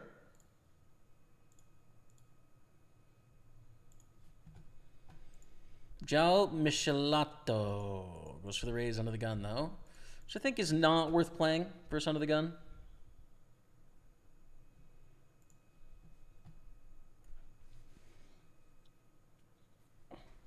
Do you like Thomas Pynchon? I do, man, but I've only read Crying of Lot 49 from him. But I think I like that kind of fiction quite a bit. David Williams, like postmodern stuff. There's still so much to kind of discover in that area of fiction for me, even though it's my favorite. Like I've read Infinite Jests, I've read Crying of Lot 49, some more of David Foster Wallace's essays and short stories, some DeLillo, like White Noise and Libra and Silenced, which is like a newer one of his that's not that great, I don't think. Some William T. Volman, Rainbow Stories. But it's where, if it was just up to me, it's kind of where I want to read more. I just felt like, and I still kind of feel this way, that diving into a lot of contemporary fiction when I haven't read some of the classics of like the literary canon, so to speak, doesn't make a lot of sense. It's like, try and brush up on that a little bit first and go in order in some way. So I'm just about finished War and Peace. I'm like 150 pages left.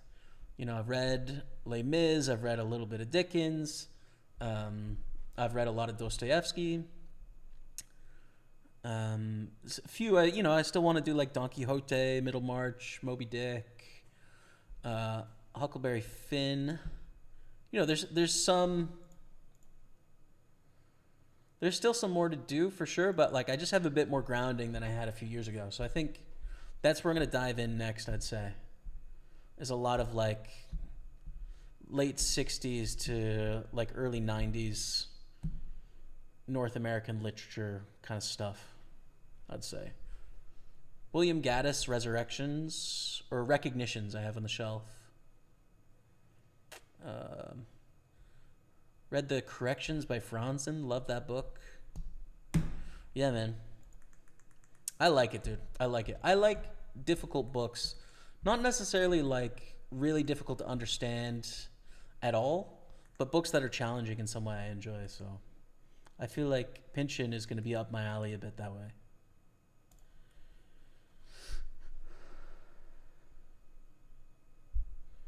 I think it's more likely that you flop a royal than that hand occurring and getting to a showdown with betting taking place, right?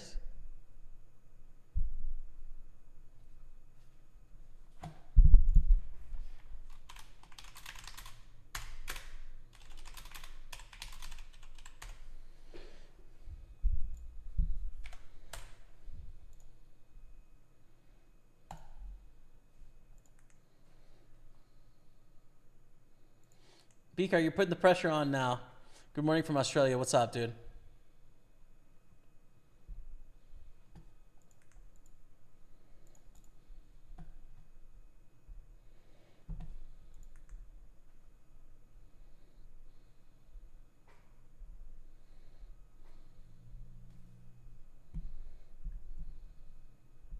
New sub here. What's up, Ken Vogel on YouTube? Good to see you, man. Shorts brought me in. Keep the grind. Love the setup. Thank you, dude. Thanks for watching, man. I'm hoping I can pay it off here.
Good luck, Jamie. Thank you, Lucas. Appreciate it, man.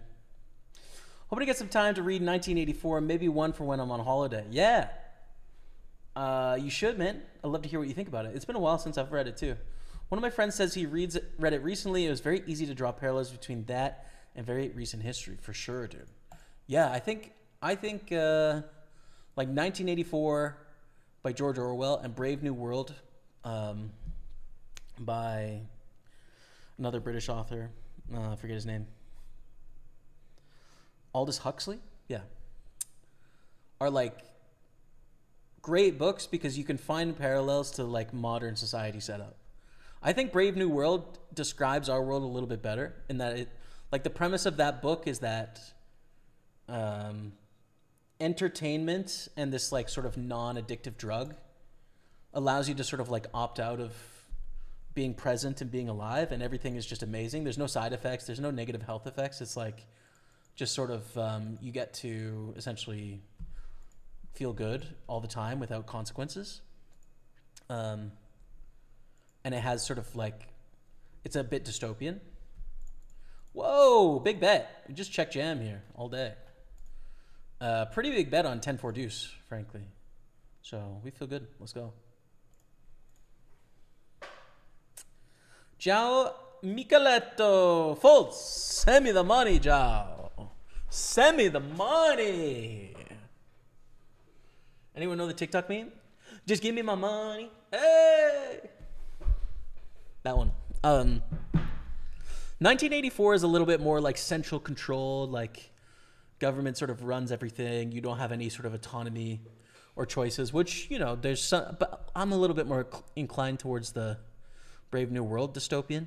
Either way, they're both great books. Really enjoyable to watch.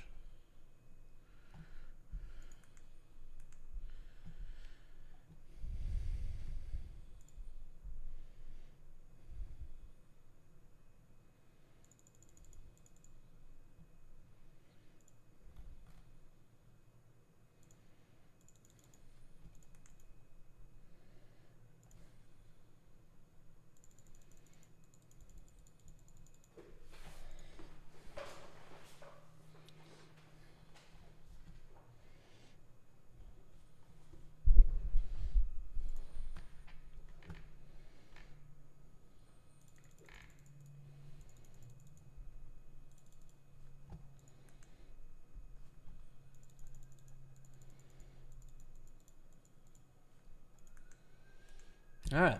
We're still in this thing. 22 of 28. 500 cash in the prize pool. 575 in bounties. Nice, yeah. Makes some sense to dig back deeper. Tale of Two Cities is one of my all-time favorites.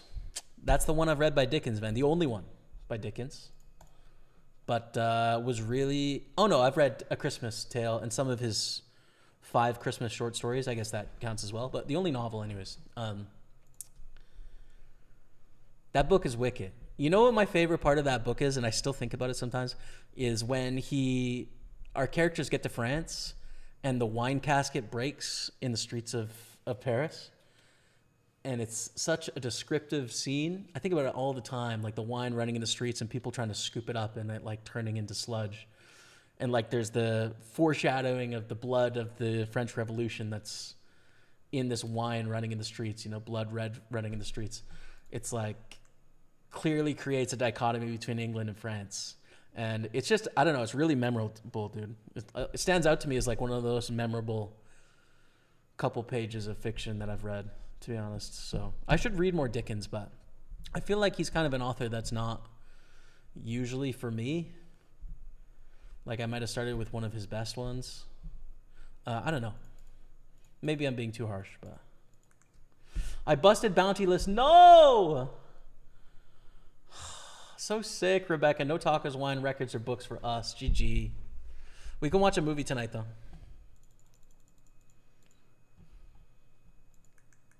And that'll be fun.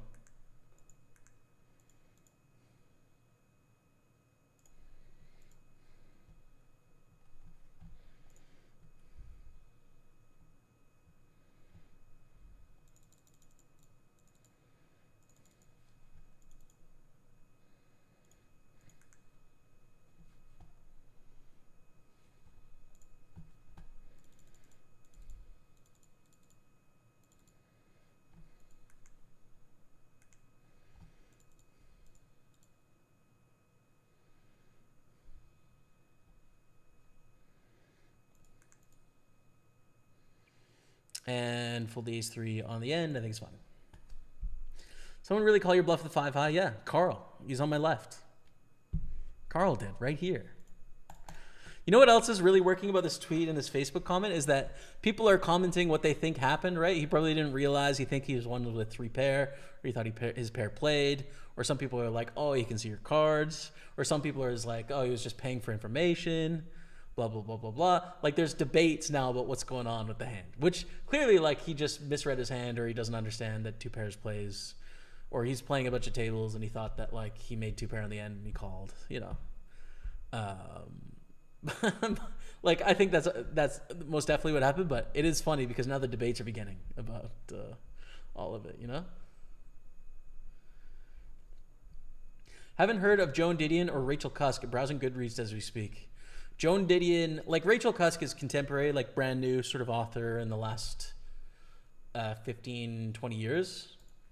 Joan Didion is like an American icon, like legendary. Slouching Towards Bethlehem is her essay collection about sort of the drug revolution in the 60s and sort of like the hippies that came out of California in that time. And then there's a bunch of essays. There's one about like Joan Baez, who is a sort of celebrity in her school that she created. I've read it twice actually, Slouching Towards Bethlehem. It's good. But then also one of my favorite books is Play It As It Lays, which is a fiction book by Joan Didion about a woman in Southern California that is sort of just like trapped in her life and really hates her life and is sort of subservient to the men in her life and has some drinking problems and just everything is kind of hazy and not very good. That's a great story too. Joan Didion is dope, man. Really, really good. I'm going to read Year of Magical Thinking pretty soon. She lost her husband and her daughter in the same year. And this essay collection is her sort of coming to terms with it. So a hard hitter, but I think I'm going to check that out in the next couple months. Defo check that out. Sounds like an episode of Black Mirror. Totally is, dude. Totally is. Yeah, it's really good. They're both English authors as well. James, how do you see the GG Poker platform? Have you used it? I do have an account. First of all, I'm a PartyPoker pro, right? So I want all of you to play on PartyPoker if you're in a place around the world that can play. So that's where I play almost all my volume, right? I can play on other sites, right? I do have accounts on other sites. I have played on other sites before. GG Poker generally is my last choice, right? If I'm going to play a table on another poker site other than PartyPoker. Just don't really like the things they're doing in poker. Don't like their direction. However, I know for a lot of people, it's the only choice they have because they operate in a bunch of countries that like other poker companies can't because laws, you know, whereas they choose to. So listen, I'm not coming at you if your only option is there and you want to play, like I get it, right? But I think if you're in a place around the world that can play with us on PartyPoker, probably that. I hope that's your first choice. But come on, make it your first choice, man. I'm just saying. Now check on the flop, king in the turn. I think we have to check here, right? Like leading out is basically a bluff. And it's not the best hand to bluff with, right? 5x is good, 6x is good, spade is good to bluff with. A 3 is not great. The question is, if we check on the turn, can we continue here? We might have the best hand. We're getting a decent price. 1.2 million to win 4.3 million. It's okay. But we've got to think about the river as well. We're out of position on the river. Some percentage of the time we're going to get bluffed on the river, even though we call now. We do have about 20% to improve here, though, too.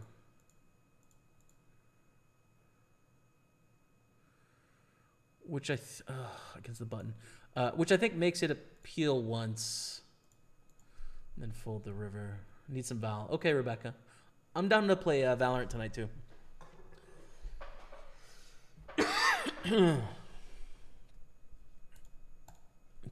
Fold the river. Love it, Jamie. Me too, man. David Williams, so good, dude. So good. Reading books is so fun. Like, it's not like fun in the minute to minute, but like the cumulative rewards from it is really fun. I like it. So.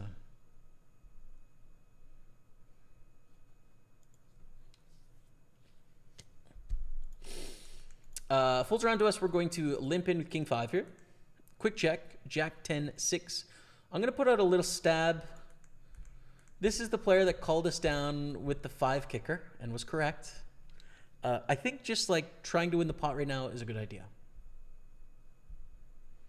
So we're going to try and do that. We get a call. 3 on the turn.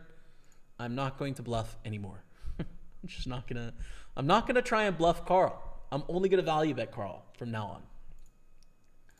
Like, I think it's fine to try and get Carl to fold something that has no chance on the flop for cheap. But then after that, get out of the way of Carl. That's my view on it. In Vegas for the WSP? No. I am going to be in the UK, in Manchester in June for the Party Poker Tour, and then in August in Glasgow for the Party Poker Tour. So those are my live poker stops this summer.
Here's an all-in on a side table. Kings against sevens.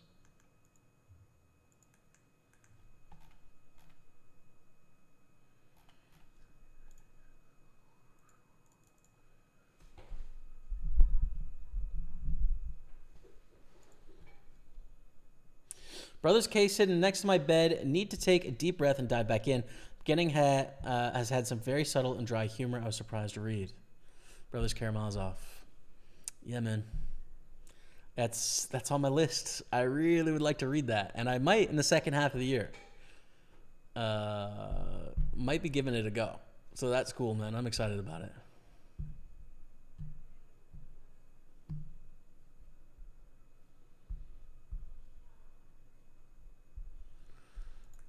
Jack 10 offsuit. Not quite a jam here on 13 blinds, I don't think. Just fold. There's a bounty on our head too, so we're going to get called wider.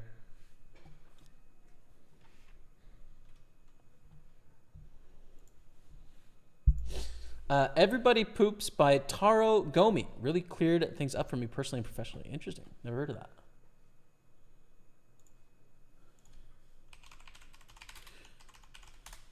Never heard of it.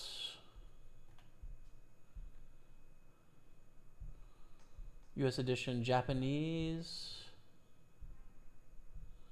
Interesting. Looks cool. Favorite poker book? Oof.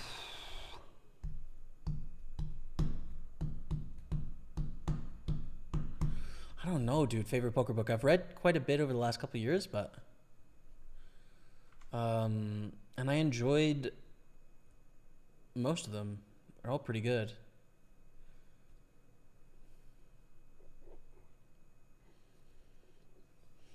I would say, well, so I think the most literary, which kind of like matches my vibe, would be Vicky Corin's sort of memoir.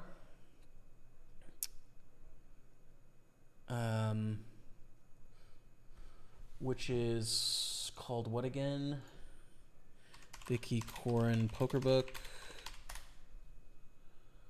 For Richer, for Poorer, Confessions of a Player. Quite a good book. Literary, nice storytelling. I really like it. I think best I've read in terms of like beginner to intermediate strategy. Jonathan Little's Secrets of Tournament Professional Poker was a really good and thorough book. Really quite thought that was great. I would also say the biography of Mike Sexton is a great one. We just lost Mike Sexton recently, and he's just like a gem of a guy. So reading that was great. And you can tell he put a lot of care and thought into it.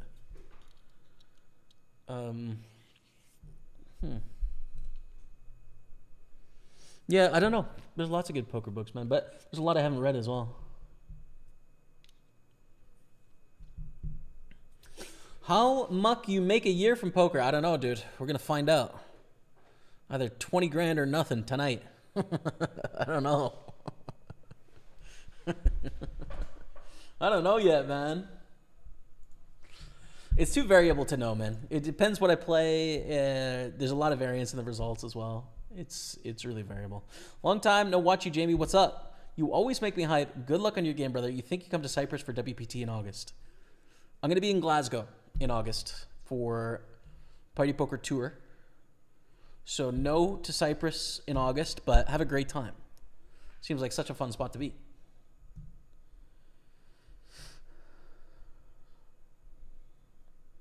I get you, Vidar Sorensen. Yeah. Norwegian government made it so every poker site didn't want Norwegian players, so now I can only play on GG. I understand. I get it. That's true of a bunch of countries where you just don't have options, in which case, like, you know, I'm a poker player. I understand, like, you want to play poker. That's what I do with my life as well. It's important, right?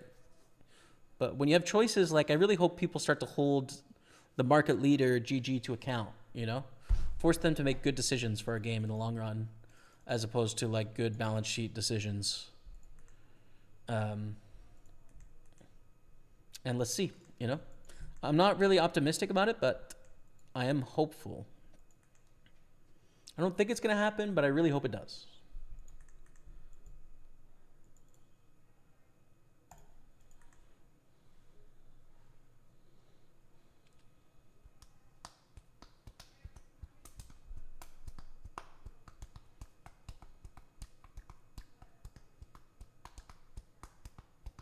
My brother gave me this as a gift, and it's such a nice toy, man. So satisfying. It's called a Needoh, Needoh. And it's like such a satisfying texture. And it's really resilient in that when it's cold, it's a little firmer, right? When it's warm, it's a little bit more viscous. Is that the right word? Or I'm looking for the opposite of viscous. Either way, it's been my favorite sort of like fiddle toy that I've ever had in my life.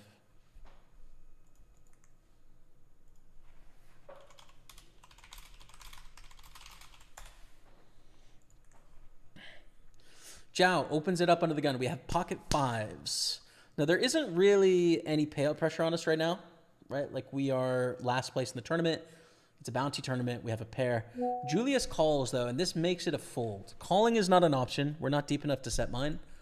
And when we get this call in middle position, the likelihood of this being all the pairs that pip us is too high. So, yes, there's 4.3 million out there, but we just have to fold.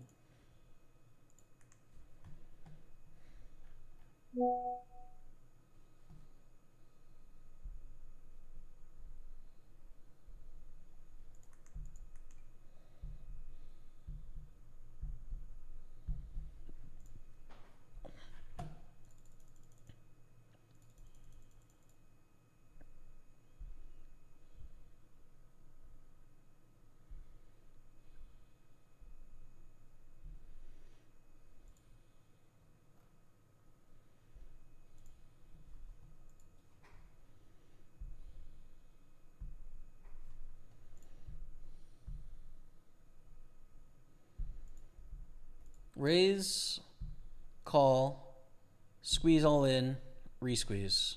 Look at the dodge with fives, dude. Look at the dodge with fives. Absolute Nostradamus. Let's go. Ace Jack is going to chip up significantly, hitting that ace on the turn.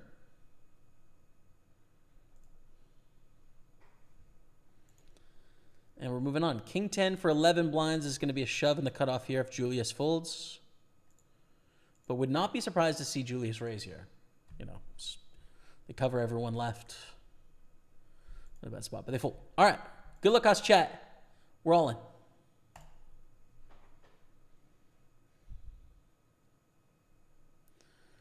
We want, I don't know what we want, honestly. Call from a worse hand is great. It's good.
Holy smokes, it's been a long time.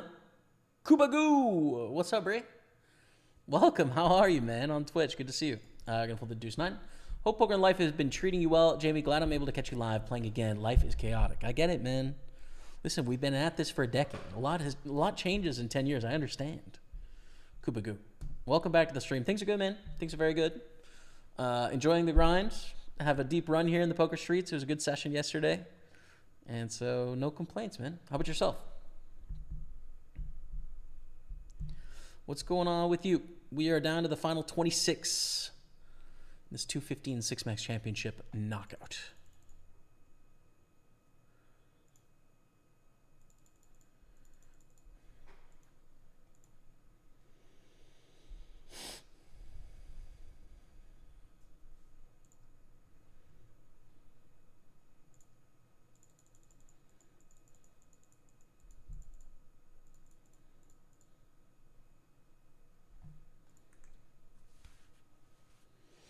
Thank you for the toy name. I'm going to buy one for my brother.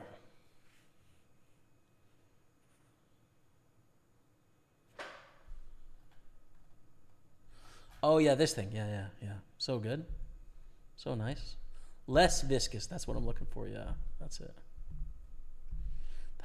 That's what I'm looking for.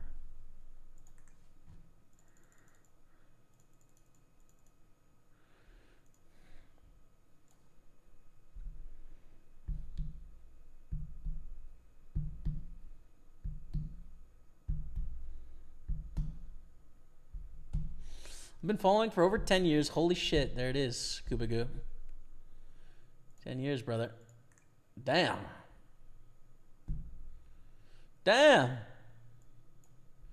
Followed 10.3 years ago. Got 2 T's. So sick. Now sevens. Now this is something. This is a great hand, especially in the big blind. It's a good spot. Carl opens. Oh, I hate that for us, man. Because Carl's low-key a nit, dude. And yes, I know he called down on the river, but that is not the same thing as opening range under the gun. Oh, and the way he played those queens earlier as well. We've got to flat the big blind here. Oh, well, now it's a fold. Okay, disaster averted, but an open and a 3-bet here. Let's see if Carl's got the goods, because I think Carl's a nit. But let's find out.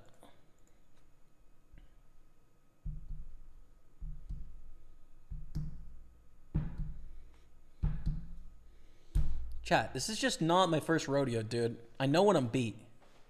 Like, yeah, I would have loved to call and flop a set and bust Carl. But but they had jacks, so I didn't have an opportunity. If you don't know, now you know.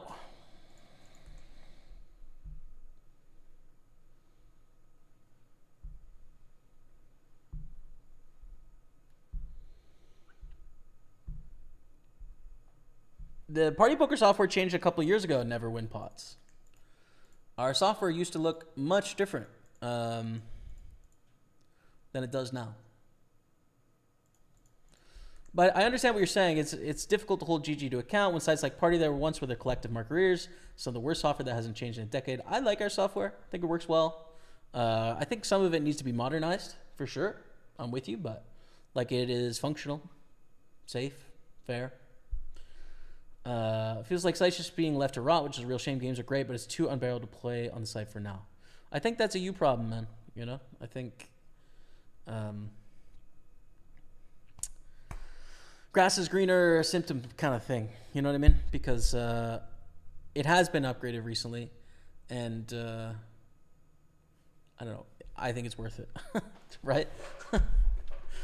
And it's a catch-22 thing as well. And this is not just true for Party Poker. It's true for other sites too, right? In that, like, if you can only operate in places where it's legally fully above board, you're just cutting off some of your player pool, right? So you're going to make less money, which means that you have less money to invest in your software. So you do things legally by the book and correctly and make less money, but do things the right way and hope that consumers care? Or do you do things illegally or skirt rules or worse and make a lot more money and have more money to invest, which might make your client more competitive, but then you're risking the health of the game long term, you know, in a post Black Friday world? Or do you choose somewhere in the middle? You know what I mean? But I understand that, like, you know, I get it. I'm a poker professional. I've played poker for like 14 years. It's easy for me to make a principled decision on where I want to play. I understand that, like, this is my life. If you're just playing for fun, I can understand why it's just like, I don't want to do that, whatever. I just want to, what's the biggest number for first? I don't care about the rest. I understand. But if poker is, like, important to you, I mean, just look at all the variables. Like, first of all, you're just going to win more money an hour, I think, if you're a good player, because the games are much better. As you can see, I got called by 5 high today. So it doesn't matter what the first place prize is, but it matters what your hourly is. And then 2, do you want this game to thrive over the long run or not? You know? But it just depends what kind of world you want to see. Gonna fold the king 5.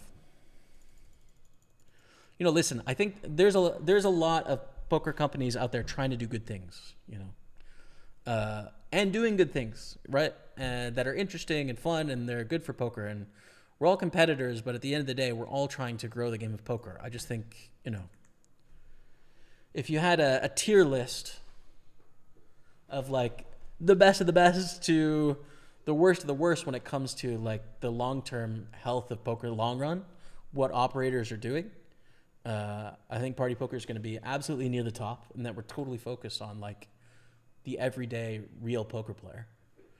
And I think GG is going to be near the bottom in that they're focused purely on, like, balance sheet. You know, driving down win rates is like it's like one of the biggest metrics for their success is, like, lowering the amount of money that people win and take away from the player pools. You know, it's just kind of like it's their thing. They don't want poker players that are not contributing to their business, essentially. And so if you just win, but you don't offer some other benefit, then it's not interesting. But what is missing out of this equation for them is that that's the only thing that makes poker worthwhile in the first place. It's the only thing that makes it, like, somewhat interesting, is that it's this peer versus peer ladder of competition. And if you just remove the competition and leave the peer versus peer, well, it becomes boring. Then it's just like, well, what am I doing here? What's the point? But they can just, like, turn poker into pure gamble game. They can. It'll work. There's enough gamblers in the world where it's just going to work. But, like, at some point, the poker purists have to take a stand And again, like I'm not optimistic. I think most people won't, but like I will, for sure. For sure I will. It's easy for me to say, right? I'm a sponsored pro. I have a regular contract coming in. I've got enough money where I don't have to look out for my business. Like I'm good, So it's easy for me to say, but nonetheless, I'm still saying it. Like people should take a stand against the high rake, the types of promotions that they're doing, etc. It's just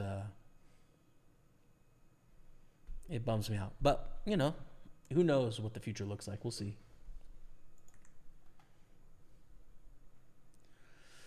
Doing well, my dude. In my mid-30s, trying to make it in Orange County, California. It isn't the easiest with the cost of living, but I can't complain all too much. I remember we used to talk about everything from poker, golf, and gym. Do you ever get to hit the links with Matt? I think one time I tuned in, you were streaming from a vacation house and doing an IRL stream. Yeah, that was in Malta.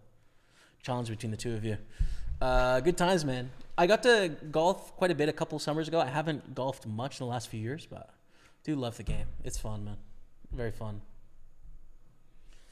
Very fun, dude. Still love the game of golf, but just don't play that much. I will more in the future. Yeah. Into a bunch of art stuff right now, man. A lot of reading, watching films, a lot of music, some opera, ballets. Trying to just learn as much as I can, consume from the art world generally. What's your biggest poker score? Was the buy-in? $105,000. And it was a $530 buy-in. It was second place in the WPT 500 on PartyPoker.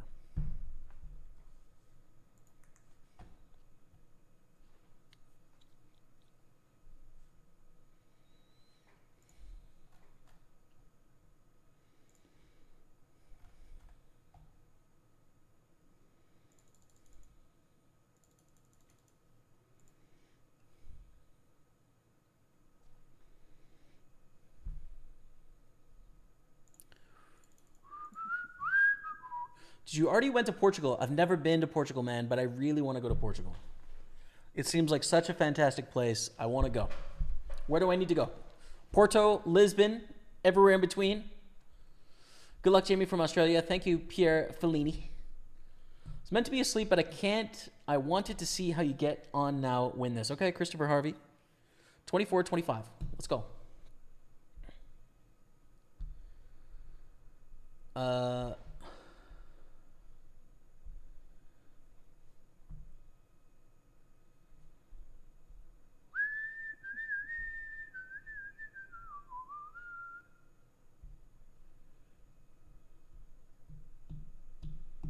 Remember back in the day, you were one of the first poker streamers I watched. What's up, man? Did not play as big as you do now, if I remember correctly, maybe 7-8 years ago. Yeah, man. Been doing it for 10.5 years, man.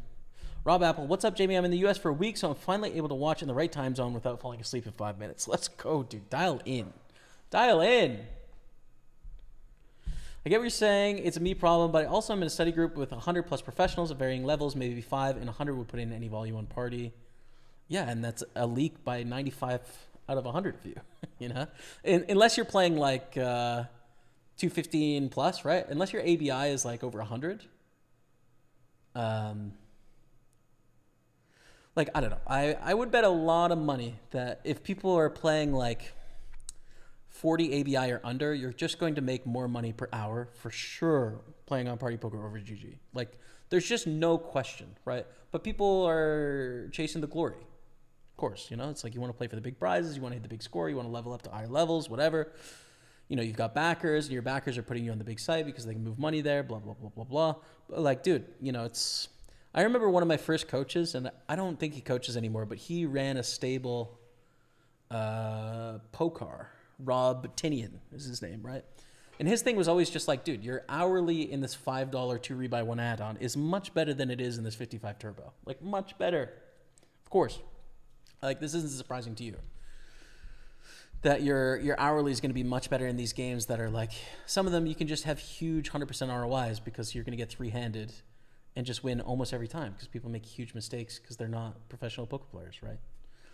So I was even talking to Rebecca today about this morning. This morning we were talking about it.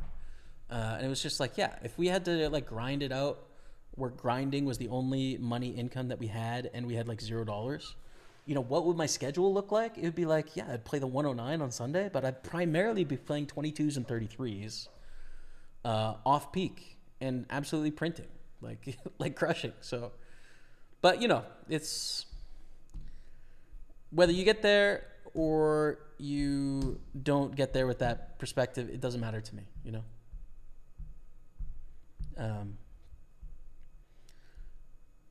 It's just, if you're in a group of 100 plus professionals, I don't know, again, it's hard for me to say anything because it's like, dude, I'm in a very privileged and lucky position. So like, of course it's easy for me to say, like, stand up for what's important to you, like play on a site that's doing good things for poker,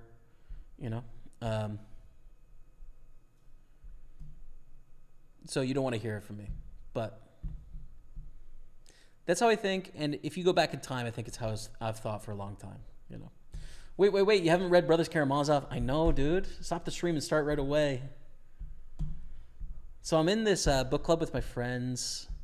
I'm in a bunch of book clubs, honestly, but there's one that's a big book club. And we took on War and Peace over the first 6 months of the year. I'm almost done. I'm proposing that the next book is Brothers Karamazov by Dostoevsky for the second half of the year. So I think I'm going to read it this year. I don't know, though. We'll have to see.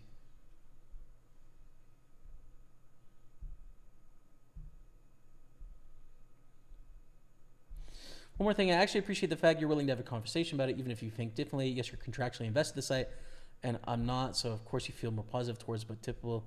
Read it and give a response. Yeah, man, of course. I'm game to chat about it. It's just defend with 7-8 for sure. Ace 6-4, really interesting flop here. We don't have a club, but we do have a gutter. So we could just check jam here and try and get them to fold, which I think I like. Especially with a button opening range, they're going to have a ton of just airballs here. So we check raise and like double our stack if they don't have ace 6-4 or 2 clubs, which is just going to happen most of the time, And if we do get called, well, we have, 4 outs to make it straight, which is good. 16% by the river when they have an ace. So 1 in 6 times, 1 in 7 times. Like, all right. But let's not get caught. And we doubled our stack just like that. So it's a scary one because, like, when you're called, you're screwed. But you're most of the time not going to get called. King 7 suited, blind versus blind. I'm going to jam this against Carl. You could limp too, but I'm going to jam. Damn it, Carl! Absolutely not, Carl!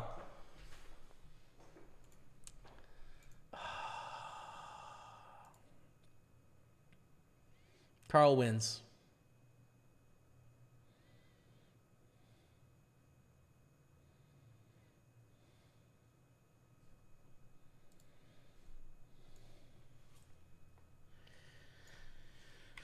Oh, Carl. You absolute monster, Carl. You absolute monster.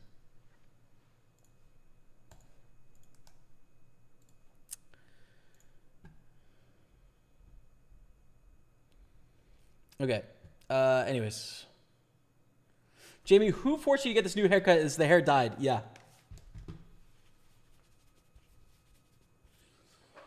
That was all me, brother. It was all me. I decided with my own damn money and time. Hey, man, bleach my hair. I kind of like it, though, to be honest. I do like it. That's why I got it done. I'm just in a mood to fuck around a bit with appearance. I think it's fun. Chad, I've lost.